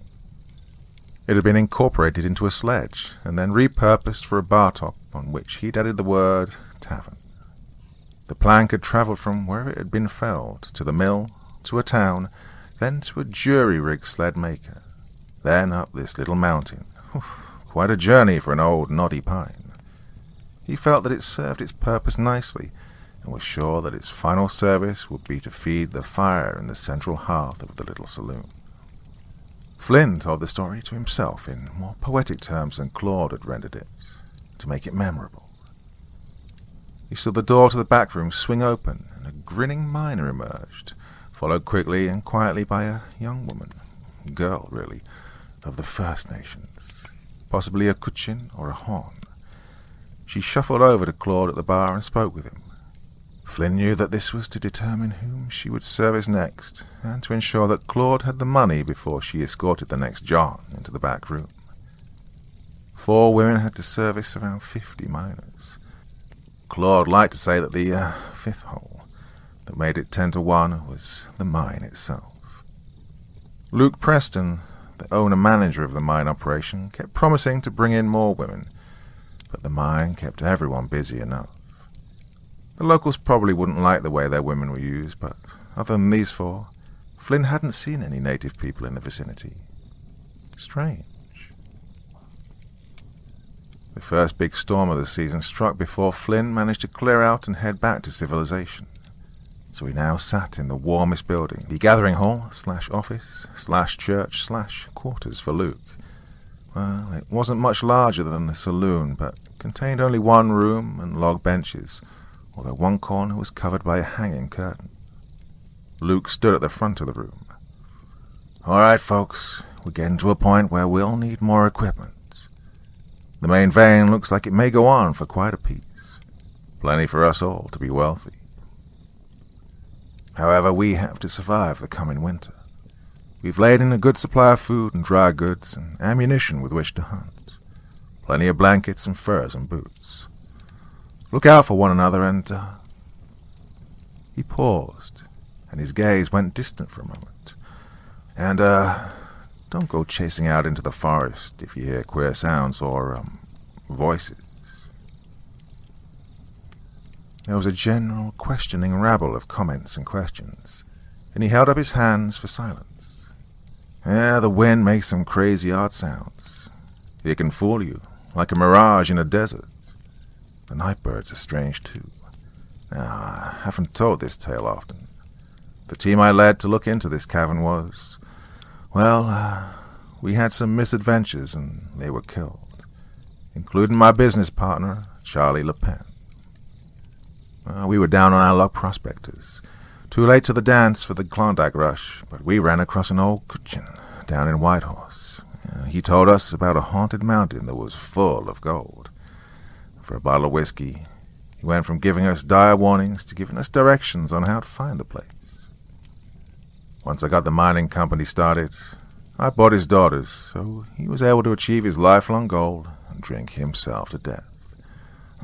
You might have noticed that the sweet ducklings who work at the tavern rarely stray beyond the outhouses. They're terrified of the trees. So, just please stay around camp as much as you can. There are definitely bears, wolves, and mountain lions, and that's enough to keep anyone in camp, and they make some pretty odd noises as well. The supply team will head upriver for the additional gear as soon as the storm abates. They should be able to make it back before the next snow arrives. We'll be in our little camp and our cavern for a long winter that will end with us all bathing in wealth come spring.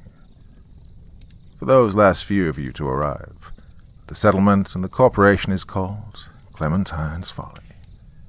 It was going to be called Clementine's Reward, but, well, after Charlie and the others, it seemed like we'd invited ill luck on our endeavors, so a less happy-sounding name was in order.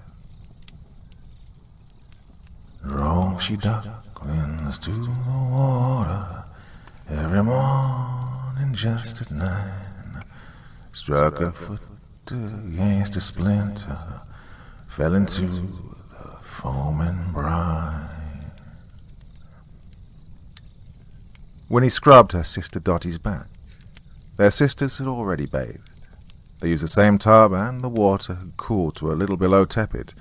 It took a great deal of effort to bring in the water, heat it, and transport it to the tub, yet Claude insisted that they wash themselves, at least the important parts, each day, so that they would be fresh and disease-free for the miners, and of course for himself.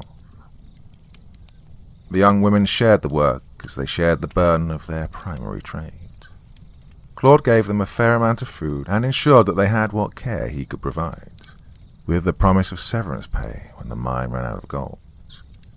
There were worse patrons. Their father had been one such.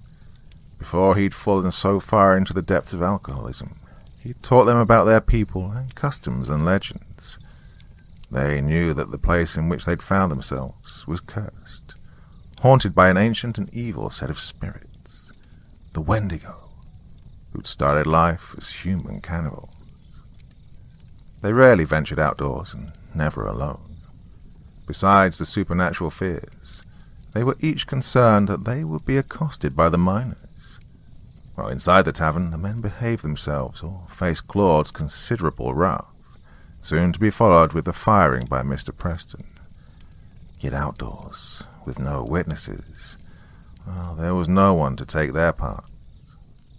It was a boring existence, and being cooped up all the time led to thoughts of wandering, or of leaving this lonely and awful place, full of ragged, dirty strangers who only wanted to use them. After her own bath, Winnie took a moment to slip outside, just around the corner, to watch the first flakes of snow drift to the ground in the freshening breeze.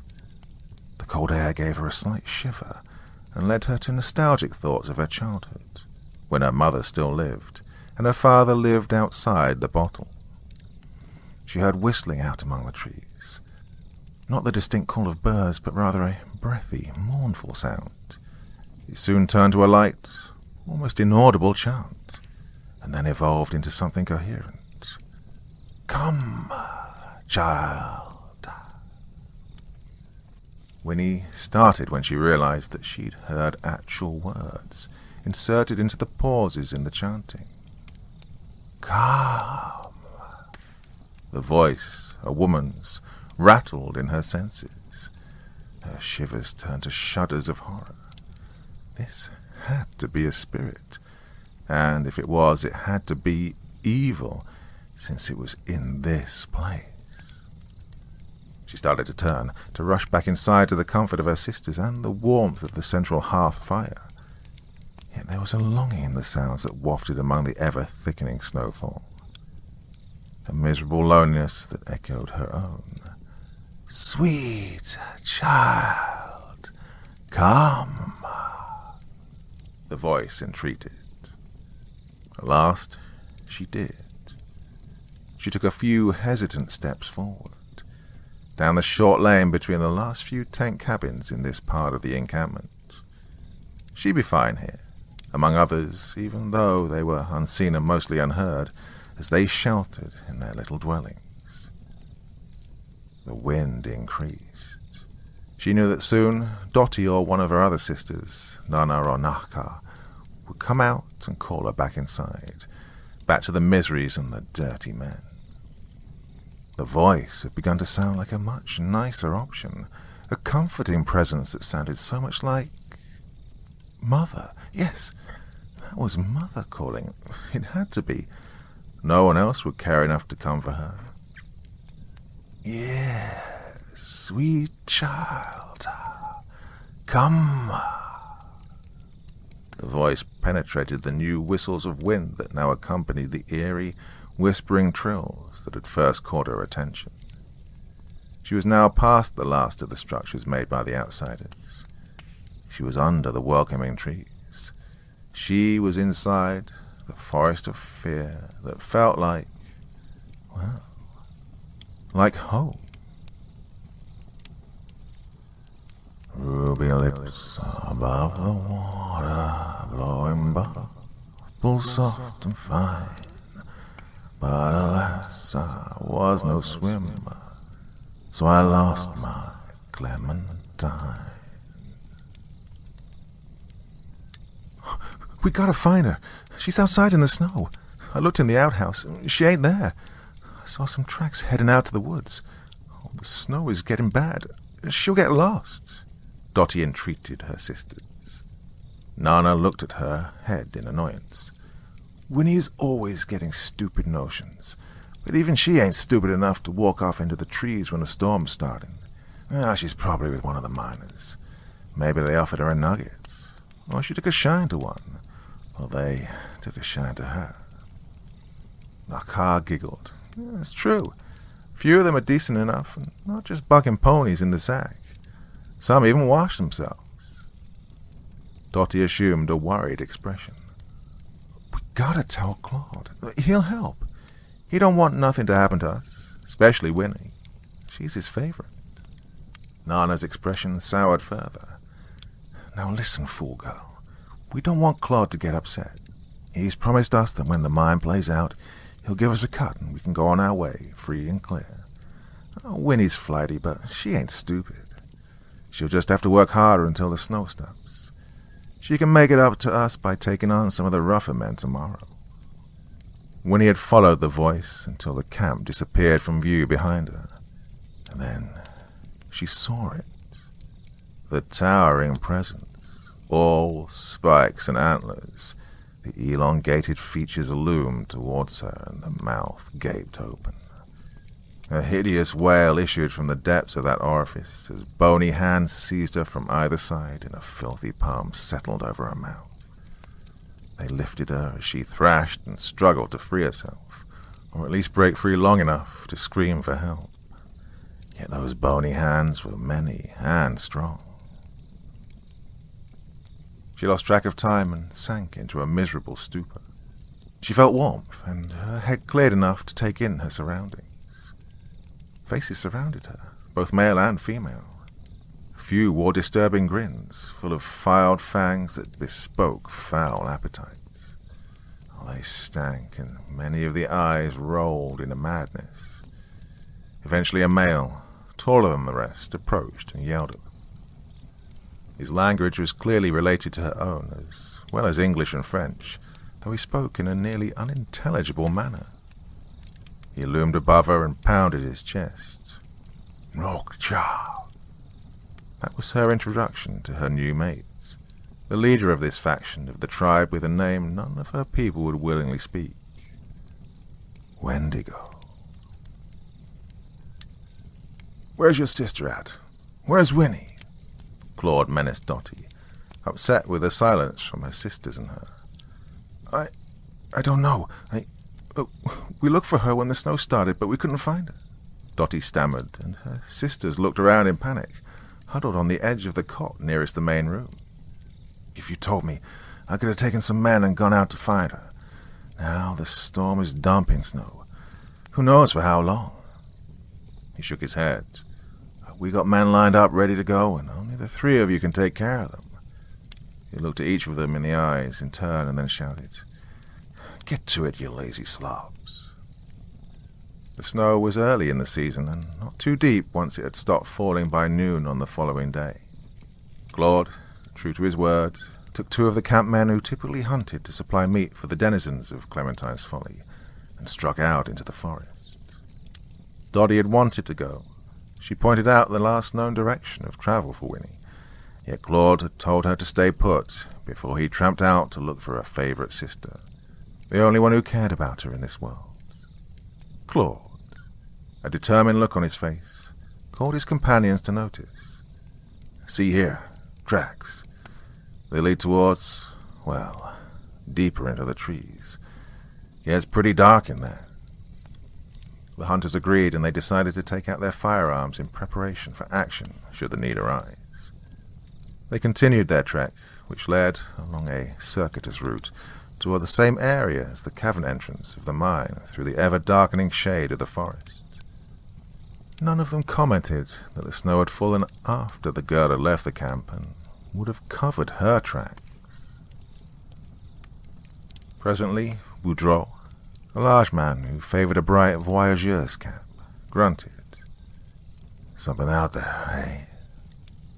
He stared ahead and used a flick of his chin to indicate the direction of the something. His partner, Thibodeau, shortly added, Antlers? What kind of... He cut off when he saw what lay beneath the antlers, the long, distorted face that rose well above the ground, and the bony, spiky body that worked in ways that were wrong. Oh, merde. Claude registered the apparition as well. He was much less familiar with the wild places than the hunters, so it took longer to comprehend it as a threat. To their right, a long, loud, mournful wail, full of pain and bloodlust, erupted and attracted their attention. It was followed by a breathy plea. Help! Come! Help!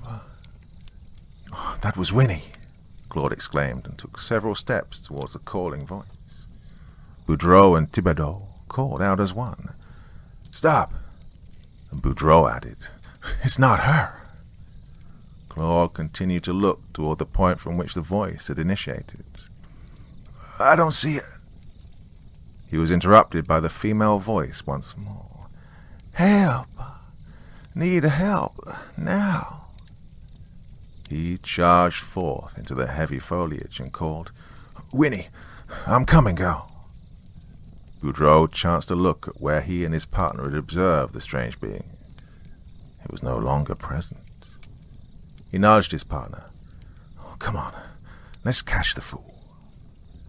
Claude rushed forward and continued to call. He caught a glimpse of a pale figure to one side of his path and paused. Winnie, that you?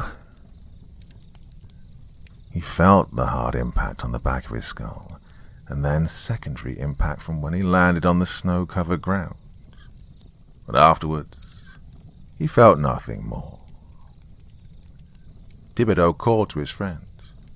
Boud, not so fast. We need to stop and listen. Boudreau complied. They stopped and strained to hear whatever they could. They'd strayed near a rocky outcrop. I think we're near the cavern, Thibodeau added unnecessarily. At least if we follow the rock wall. He froze, and from behind them came the call of their former companion, Claude. Help! Come help! Hurt! The voice trailed off, as if it had run out of breath. That voice, so full of distress and hunger, of need. Thibodeau began to walk toward the voice. Claude, come to us, eh? You hear me? A moaning wail echoed from the rock face, and then a disquieting silence set in around the men. After a moment, a low chanting began, just on the edge of the hearing, rhythmic, filled with enticing female voices. Boudreau cleared his throat and looked in the direction of the cavern. I think we should go to the mine. Luke will be there. We can get more men, huh? He turned his head back to see his friend disappear into the trees along the trail they'd followed. Tibby, where are you going? He called fruitlessly. The man kept walking, as though in a trance. He looked down and shook his head in frustration. Come back. His call was interrupted by a choking noise from up ahead. a squeaking exhale as if Thibodeau's throat was constricted. A sharp, bloodied point erupted from the back of the man's neck, accompanied by a small spray of blood. Boudreaux stepped forward. He raised his rifle as he did so, and yet he stopped abruptly. There was nothing he could do for his friend, he reasoned, so he turned to race toward the mine, only to feel an intense pain as a sharp object entered his guts and began to twist and wrench. He grunted and vomited blood onto the rocks near his feet. A pale, spiky being stood before him. It lowered the butt of the spear it had plunged into him, so that his blood trickled back along the shaft. Then he bent forward and licked the hot crimson liquid from the wood. The face smiled up at him. The teeth filed into a maw full of fangs, now tinged with his lifeblood. He felt the rifle slide from his weakened grip and sensed the ground rushing toward him. It took him a long time to die, but he was never able to scream. And the mine of 49 soon began to be combined. Thought he'd ought to join his daughter, now he's with his Clementine. Winnie looked up hopefully when the hunters returned. It was cold and she was hungry, as were all those who awaited the meat bringers. Yet she recoiled in disgust when she saw what they carried into the camp that was set just inside a cave and concealed by hides and brush. The rest of the tribe enthusiastically greeted the food and those who bore it. She recognized the corpses of the 2 mining camp hunters as a large part of the coming feast, and her heart lurched. It sank when she saw Boudreaux's features, twisted in agony and set for all time. And then she saw Claude, his skull shattered and his face frozen in surprise. She turned away and heaved as her gorge rose. Instead of sympathy, she noted curled lips of contempt and resentment. Who was this girl to vomit at the sight of our favorite food? Their expressions read. As she recovered and looked up in fear, the fist of her new mate slammed into her cheek and knocked her to the ground. Once she recovered, a pair of the older women gathered her and forced her to help with removing the clothing and gear from the cadavers, and then butchering and cooking the men. By the time the meal was served, enough of her mind had shattered to allow her to eat. Dottie waited anxiously for Claude and the hunters to return, but the end of the next miner's shift came, and they still had not appeared, and of course Winnie was long gone. Nana shook her by the shoulder. "Get up and get ready, girl. The men will be here soon. You and Naka will have to take care of them. Claude's still gone, so I'll work the bar." Dottie looked around, barely conscious of the men who crowded into the saloon. There were a few rumbles when they noted Claude was absent, and a few more when Nana informed them that he was out with a pair of hunters to look for Winnie. The gossip and discussion that followed ensured that Dottie and Naka had a slow night, at least until Roberts, one of the other hunters, pushed Nana up against the wall behind the bar and shook her. "Where are Boudreaux and Thibodeau? You say they left with Claude to look for your sister. Tell me all that you know." Billings, the last of the quartet that supplied fresh game to the camp, watched to ensure that no one in the group of off-duty miners wanted to interfere with Roberts and his prey. Flynn knew better than to intervene or even pause his current ballad, so the tableau unfolded to the tune of The Leaving of Liverpool. Like Clementine, it contained sad but sometimes humorous lyrics, and was set to a lilting tune that was perfect for his fiddle. Flynn knew that loss and fear of harm went hand in hand with the need for an uplifted heart, as what came through a smile. Part of his mind was intrigued. He'd heard other rumors of folks going missing, assumed to have abandoned the camp and the arduous work of mining. Nana stood defiant. "I don't know where they're at, just that they went to look for Winnie. It ain't been that long. Maybe they got stuck out in the snow." Roberts leaned in closer to terrorize the girl. He stared into her eyes, and his hot breath rank with rotten food between the teeth, spilled into her face. His eyes were red-rimmed with too much drink from the previous night. He was one of what she and her sisters called the Rough Riders, a harsh man at the best of times. Her resolve wilted, and she adjusted her tone. We want to know too. Winnie's our sis. Robert stared a moment longer, and then turned and, with a motion to Billings, the two men exited the little establishment. Dotty looked at her sisters in turn, then followed in the wake of the hunters. She stayed far enough behind them that she'd draw no notice as they trudged towards the structure that served as Luke Preston's headquarters and home. They entered unceremoniously, and she caught up to them. She remained outside the door and was rewarded by voices from within. Apparently Luke was in the main room and stirring. "What do you want, Roberts? Billings?" "We want a few men to help us look for Boudreaux and Thibodeau. They went out with Claude to find one of his whores that absconded into the falling snow." Roberts, an educated man fallen from grace through his own foul nature, demanded. "What do you mean? Tell me what happened," Luke intoned. Robert sighed in frustration. "Yesterday, Claude came by and asked if a couple of us would mind helping him to find one of his girls who'd gone missing. Now none of them have returned, and it's past time we go looking for them. We want to leave at first light." Well, Dotty couldn't see it, but Luke blanched. "So they left camp after dark?" Robert shook his head. "No, about noon when the snow stopped. So they've been gone since yesterday at noon. Now the whole day is wasted. Stupid whores didn't bother to say anything until a short time passed." Luke nodded. "Very well. Take 4 with you, but I must caution you." He stood to his considerable height and glowered at Roberts as the unpleasant man had done over Nana. "You must stay together. No matter what you see, no matter what you hear, it's imperative that you remain in a group." Dotty fled back to the Whispering Pines Tavern once she'd eavesdrop on the plans. She would follow the group of hunters into the forest. She had to find her sister. It'd be scary, but the men would be nearby and carrying weapons. It was a foolish plan, but it was all she had. "In my dreams she still doth haunt me, clothed in gold, soaked in brine. Oh, in life I used to hug her. Now she's dead, I'll draw the line."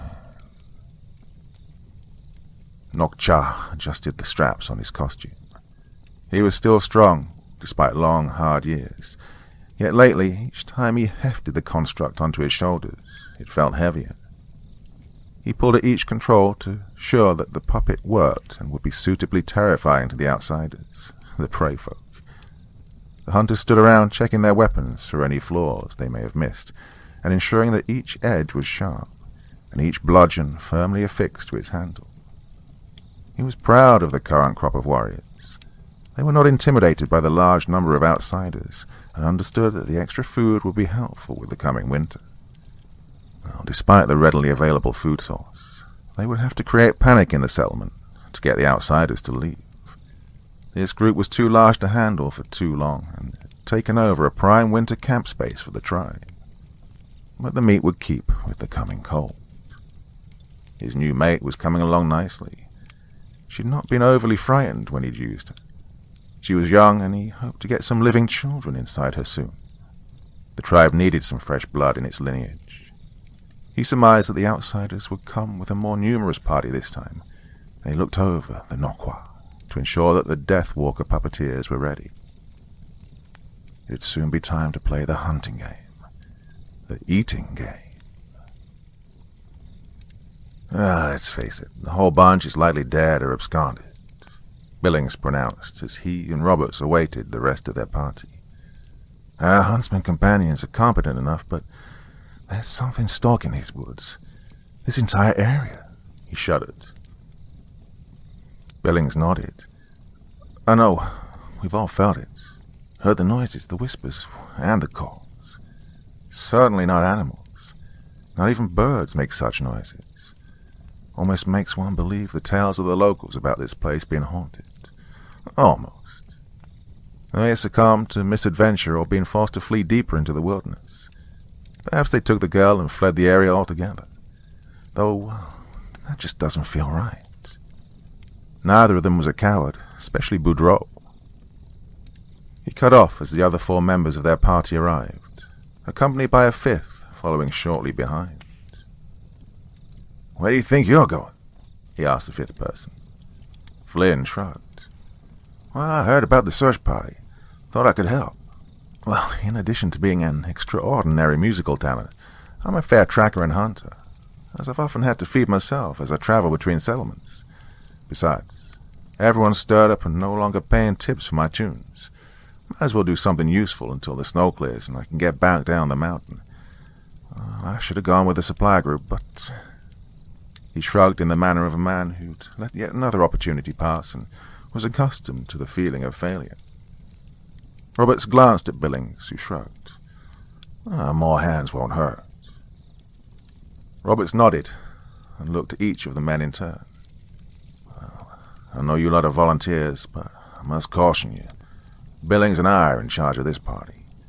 Treat what we say as word and law. That's the best way to succeed. I see that each of you's armed, except for you."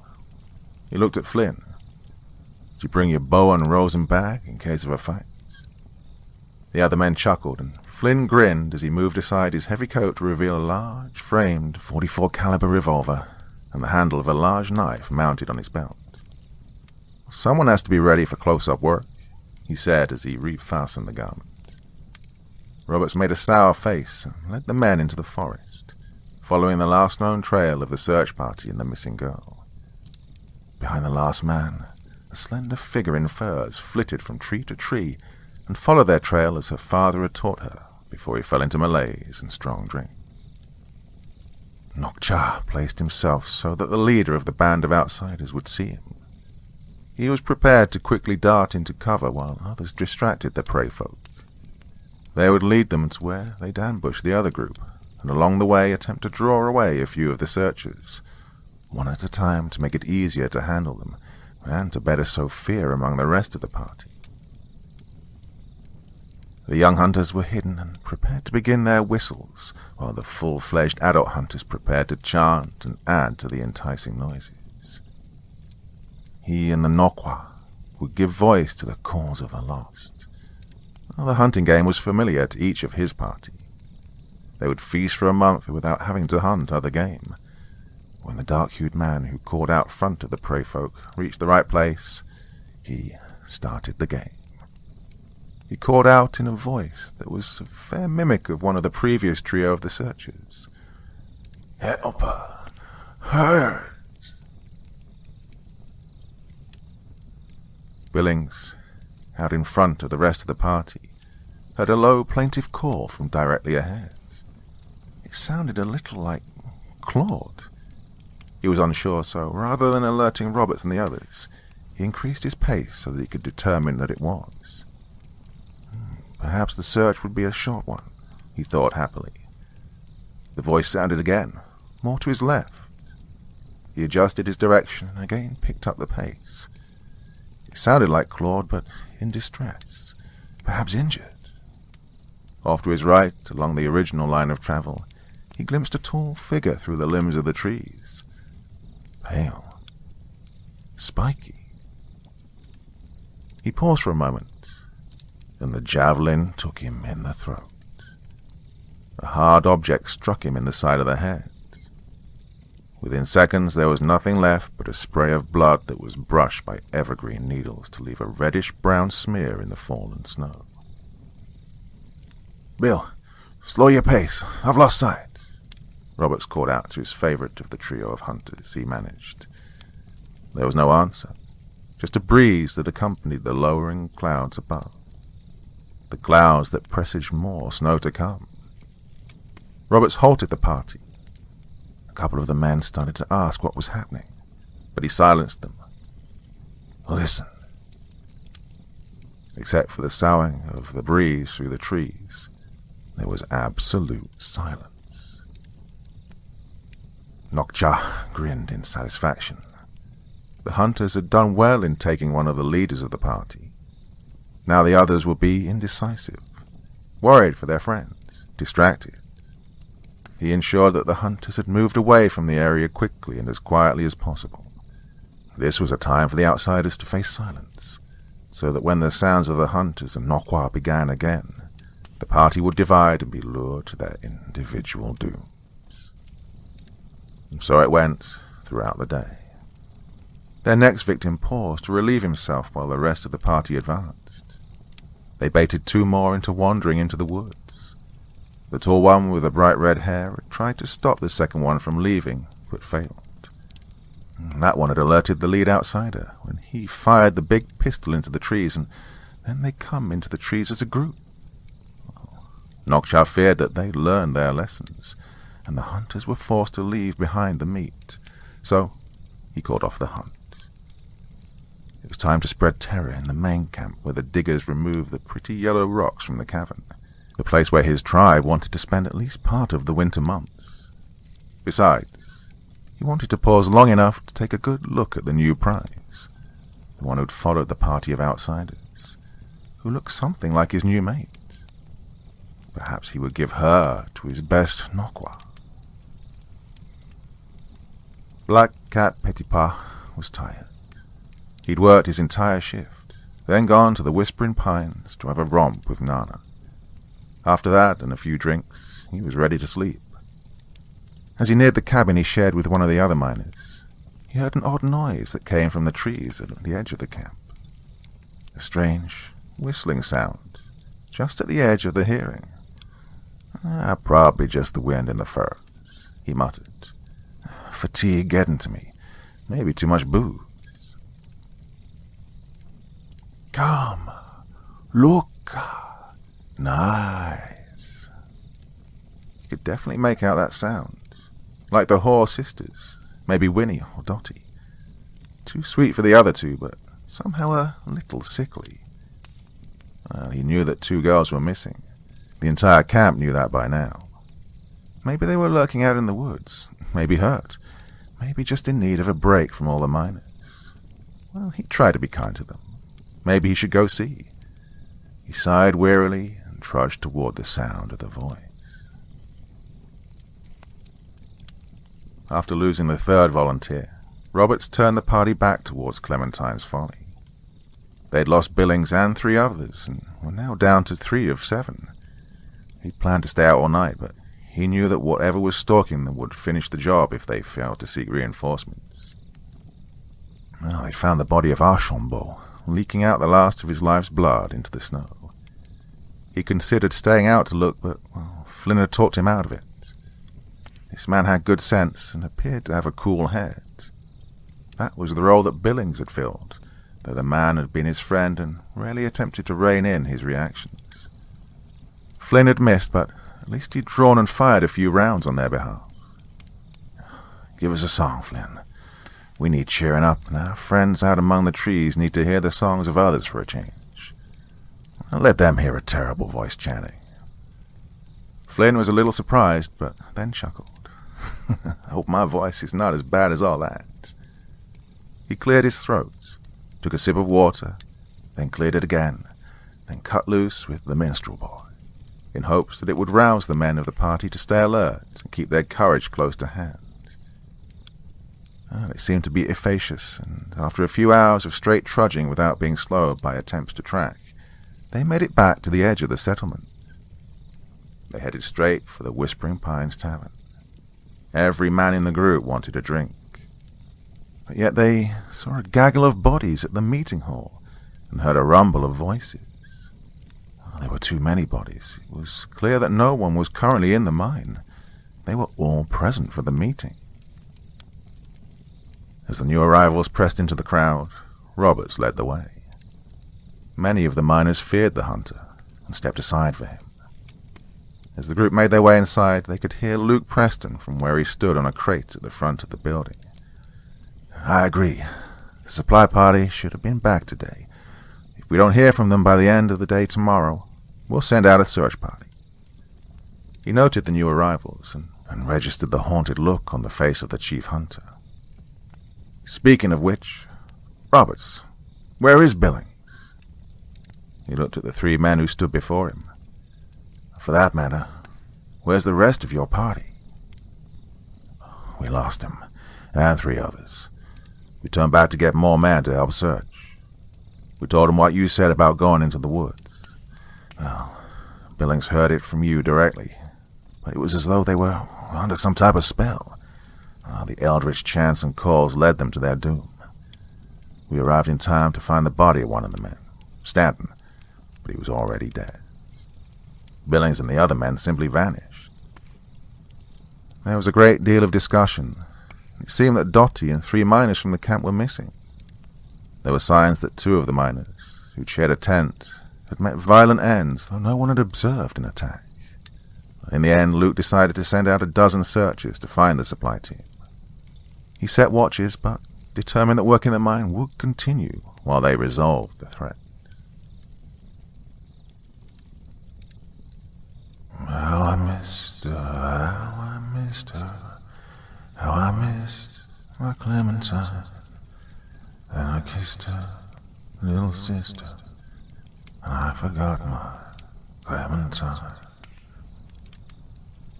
Luke continued to rotate the miners through their shifts, since it was the best way to keep them busy.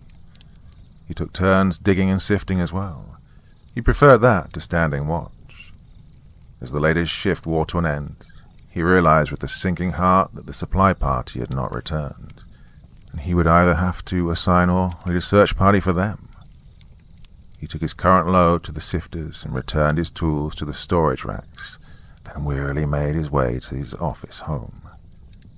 Roberts was there awaiting him, along with a group of 8 men, most of them hard-looking. I've already rounded up volunteers, short of a dozen, but none of them weak. It means a few more to stay and work the mine, but seems with everyone else on the verge of panic, not much will get done in any case. I think Flynn may also join us, though he'll likely leave the party at the river.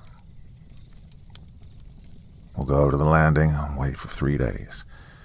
If they don't show, they never will. And we'll all have to pack out of here during the next clear weather. We'll leave as soon as it starts to get light. Definitely more snow on the way. No need for ceremony. Just brought the men by so you'd have an accounting of who had left camp. Luke nodded tiredly and walked over to his desk to make notes in the personnel log. When they were done, he looked up and met the eyes of each of the men. Whatever you do, stay with the party. No matter whom you may hear calling to you, it's more likely a lure to meet your death than a lost comrade. I wish you all a safe journey and pray for your swift return. Dottie couldn't believe she'd at last found Winnie. They were not allowed a sweet reunion, but at least she knew that her sister was alive, well, at least breathing. Life would require more than this most basic of existence. The brutish members of the Wendigo tribe constantly abusive or too stupid to converse or consider the needs of others. Perhaps over time they'd let the sisters speak and regain their once fraternal relationship. She said to herself, Winnie's looked more better. She don't look right. Her eyes are glassy and a little crazy, maybe. Over the next few days, she grew to understand the terrors that led to the look in her sister's eyes, and she began to share that look. Flynn had indeed joined the search party that followed down the larger sled trail, in hopes that they'd encounter the returning equipment supply party. He'd determined to leave the camp far behind him once they'd reached the river and head for Whitehorse, and perhaps a better venue in which to winter. For now he trudged along and glanced in concern at the glowering clouds that threatened more snow, much more. The rest of the time he attempted to remain alert. He knew that something horrible lurked in this forest, this land of fear, and he wanted to get away from it. He had the generous tips of drunken miners in his little pouch, along with a few nuggets he'd liberated. Definitely time to go, he cogitated. But the chanting began off to the west. He knew the sounds would grow louder, more enticing, So instead of the reverie to which the corpse invited him, he determined to alert the others. "Be alert. There's a chant from the woods. If you listen too deeply, you'll stray. And if you stray, you'll die. If anyone runs into those woods, he's dead. Forget him." Roberts grunted from near the front of the line. "Yeah, ignore them. Be aware in case of a general attack, but mostly they want to lure us out there alone to take us in a way that's easier for them." One of the miners spoke from the middle of the column. "Oh, don't sound like no dam. Sounds like one booger out in them trees." Roberts answered, "Regardless of the sounds, the tracks indicate a numerous party. They attempted to obscure their trail, but we almost caught them on their last foray, and they apparently lacked the time to sufficiently cover their imprints. Flynn, how about a song to drown out the horrors of this forest?" Flynn obliged, and soon the entire troop was singing along, and the chants faded as they moved down the mountain and toward the river. The snow started as they made their camp near the water, thick and quickly obliviating their view as they sat huddled around their fires. Nokcha smiled. The tribe had sent off the outsider party with a reminder of what awaited them if they returned. It was now time to devour or drive off the rest of the group. It was down by nearly half with the meat they'd taken and those who'd left in groups. And the true effort would begin tonight. They'd take at least 4 of the miners from their tents. Then they'd put on a display to spark fear. Luke awakened to faint sounds of a song from out among the trees and set to the rhythm of whistling, snow-filled winds. Well, it almost sounded like Flynn. He rose and quickly donned his warm clothing and boots, then picked up his Winchester on the way out of his dwelling. As he left the building, he encountered a party of about a dozen who were headed toward him. There was a shift working in the mine, but there should have been a few more in this party. All of the men carried some type of weapon, and many of them held a firearm of some kind. It was suicide to travel these remote lands without strong protection. Come to us," the voices moaned from within the forest, clearly more than one this time. Every head swiveled towards the eerie, quavering sounds. "Stop," Luke called to them. "Every one of you come inside. No matter what you hear, come inside." Yet one of the men toward the back of the group called out, "It sounds like Flynn. Maybe he's got out in the storm and needs help." As he spoke, he took a few steps away from the rest. The swirling snow quickly obscured him from the view of the others. Another man, his tent mate, followed. "Come back, Floyd. Didn't you hear Mr. Preston?" The rest of the men had obeyed their boss, and he led them into the meeting room. Floyd was able to let out a quick shriek before he joined the other 4 who'd been spirited away that night. His tent mate died silently. Flynn shivered with the rest. The wind combined with proximity to the wide water to make the camp uncomfortably cold. It had been morning soon, the 3rd morning of their vigil. He expected that the rest of the party would head back to camp after today. As for him, the snow had stopped late the previous evening. It was heavy, but he'd faced worse. He would leave today. He had no interest in the supply party nor the miners. There were a couple of canoes that the miners kept hidden in the brush. Once across the river, he could follow the well-traveled river road back to town. Some of the others had made pretty obvious hints that they would like to join him. Well, he wouldn't mind the company. There was safety in numbers. "Hello? The camp?" Voices called from up the sled trail. Flynn and the others looked up as a group of people in a gaggle, some of whom appeared to be wounded, descended the sled trail from the direction of Clementine's Folly. They were soon recognizable as miners. Once they were closer, the man who called to them spoke for the group. The rest looked exhausted or in too much pain for conversation. "We have to go. Whoever or whatever haunts this mountain has beaten us. We're carrying as much of the cachet as we could. We'll split it with your men, but we have to leave this place." Roberts looked over the group, which included Nana, who sported a large bruise on her left cheek and dried blood around her mouth. "Come on to the fires. We'll gather some more wood, and you can tell us just why you've apparently mutinied. Before that, Luke, Mr. Preston, did you kill him and the others?" The man shook his head. "We all like the man.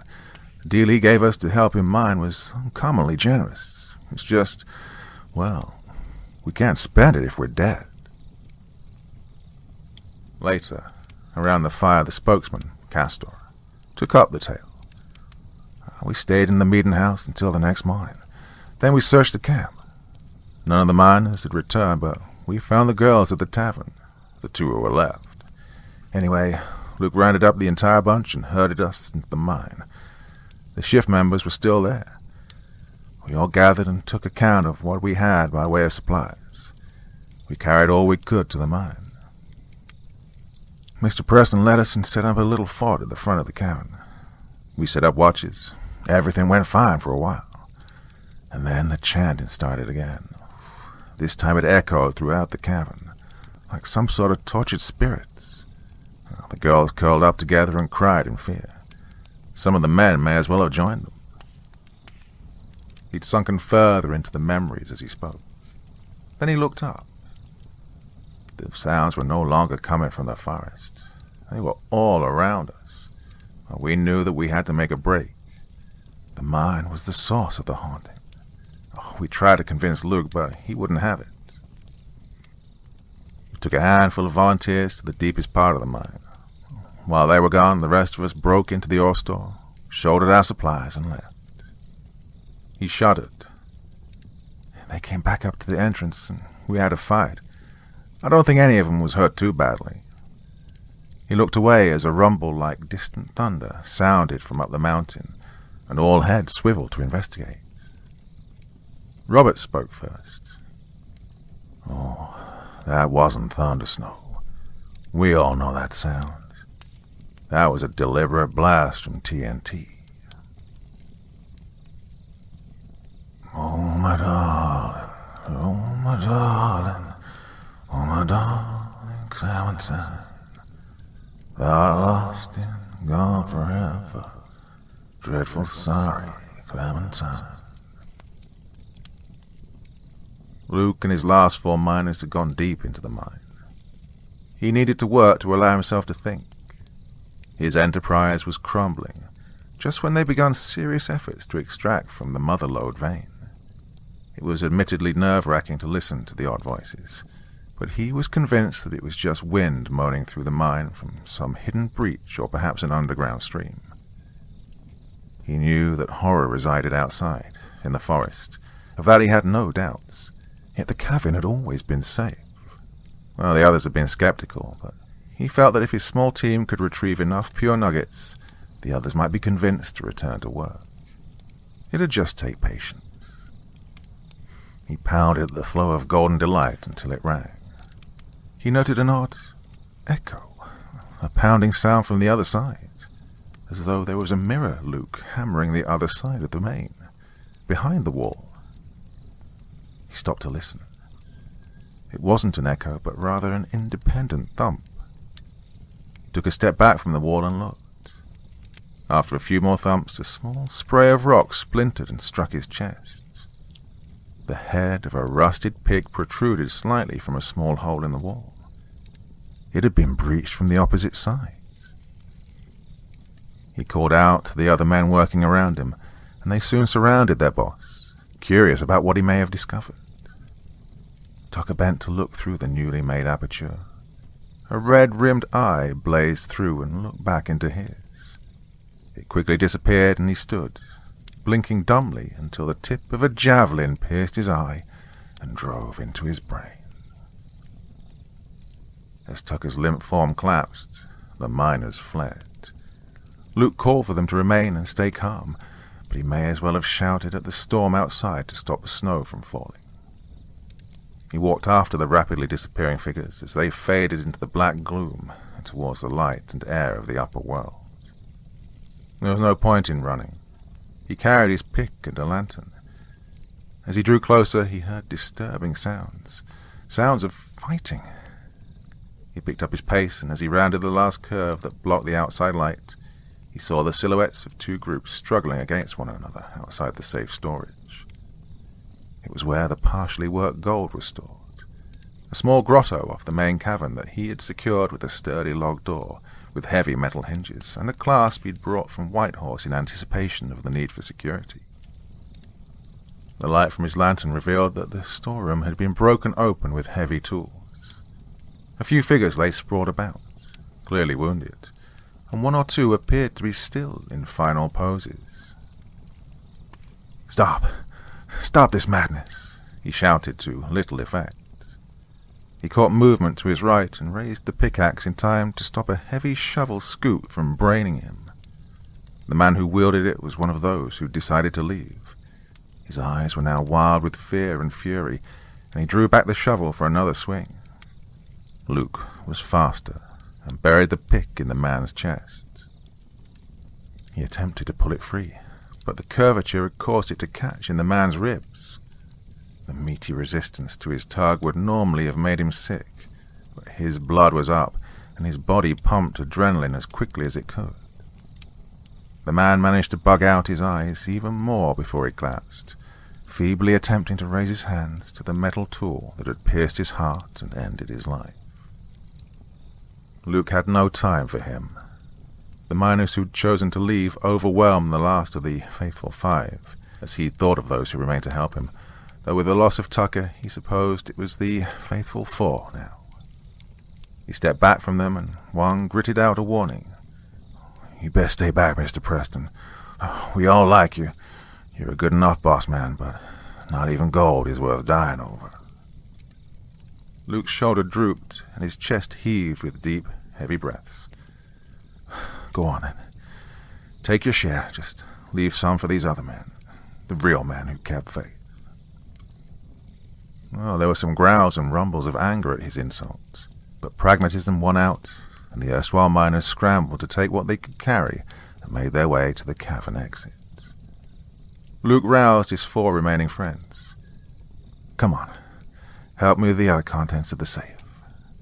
He raised his lantern and aimed the aperture toward the back of the grotto. There was a crate with bright red lettering that had been hidden under a tarp. The men, in their mad rush, had moved aside the covering, but didn't feel the need to waste carrying capacity on the contents. The letter spelled TNT. Danger. Explosive. Luke heard the rapidly crumbling back wall as the cannibals dug through like rabid moles. He and his small gang set the charges where he directed, and where he knew it would be the most effective. He sent the others back up to the front of the cavern and then fed out the wires as he shuffled back up the tunnel in their wake. He set the wires and raised the plunger. Nokcha pushed aside the men he'd ordered to dig through the back of the mine. They had been digging since shortly after the strangers set up their encampment, and now the little cave his people occupied and the larger cavern that was their normal winter campsite were joined. He bent and stepped through the opening triumphantly, to lead his people to the feast and to drive away the last of the outsiders.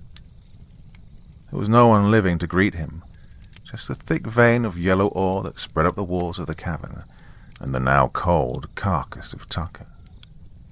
He grinned wickedly through his filed teeth, and turned to call his warrior hunters.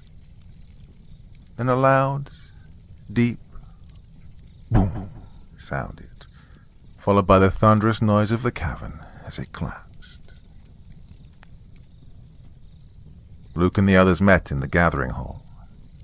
They determined to set out the next day and get down the mountain as quickly as possible. Once they were packed and ready and had begun to settle for the evening, he had time to feel the shock of what he'd done. He'd killed a man and destroyed his dream, and, along with it, the dreams of all those who come to this forlorn camp to work the rich mine with this easily obtained treasure. It was the dream of every prospector and miner, a pathway to the means that would fuel whatever he chose to do with the rest of his life. His pack now held just slightly more ore than it had when he'd fled the first disaster. His final thoughts before drifting into a fitful doze rife with nightmarish images from his subconscious, were of failure and folly. Clementine's folly. The Nokwa had all survived the blast, though at least one of them would never hear again, and another had suffered a broken arm. The one who was left relatively unscathed assumed the role of Nokcha. The others felt it must be the will of the spirits, since he had no visible wounds. Many of the tribe had been pushed outside while the warriors had dug through the last bit of wall to reach the meat folk. It took some time to settle things, but eventually he decided that he would need to take over the mining camp to survive the current snowfall. First, they had to clear out the last of the miners. A feast to commemorate those lost and to celebrate their victory in driving away the outsiders was now in order. Mr. Preston, Luke, wake up, we have company. Luke pried open his dry, swollen eyes to see the face of Farmer, a youngish man, looking down at him in concern. We only have your rifle and the old pistol that Pete has. 2 of us have picks and Roscoe has a wood axe. We could hear the cannibals ranging and rooting around the other structures. Pete took a peep outside and they seem to have gathered at the Whispering Pines Tavern. We need to get ready. They've started. He was interrupted by a loud, whistling wail, not of wind, but of a tortured soul. It was followed quickly by chanting. The sounds did not begin quietly, but rose in a cacophony and turned to screeches and howls. The men were all on their feet. They had a total of 12 rounds of ammunition between Pete and Luke. Those 2 stood at the front, with the others ranged behind them.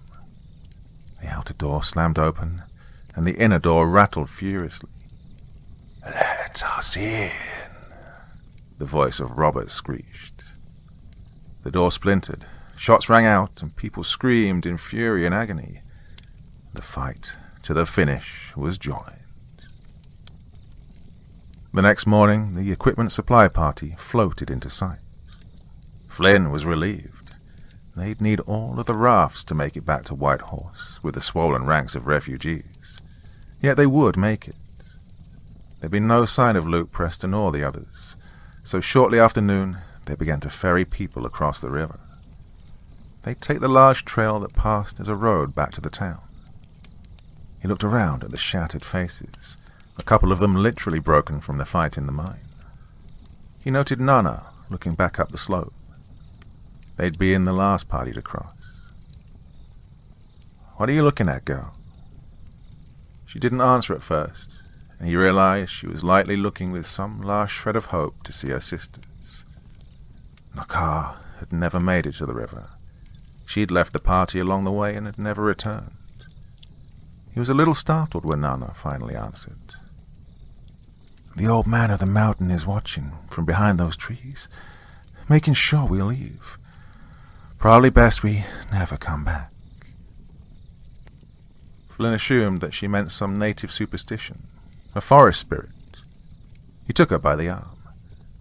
"Come on, time to go," he said in a low, calm tone. As he helped the young woman aboard the raft, he glanced back into the shadows of the trees and saw a face. A large face with crude, primitive features and glaring, savage eyes. He blinked and shook his head, then scrambled at the handle of his big 44. When he looked again, the face was gone. Perhaps he was never there, he said to himself. I will definitely have to compose a ballad.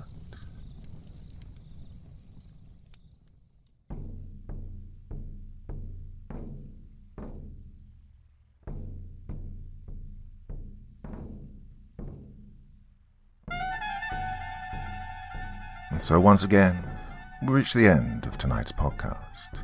My thanks as always to the authors of those wonderful stories, and to you for taking the time to listen. Now, I'd ask one small favor of you. Wherever you get your podcast from, please write a few nice words and leave a 5-star review, as it really helps the podcast. That's it for this week, but I'll be back again same time, same place, and I do so hope you'll join me once more. Until next time, Sweet dreams and bye-bye.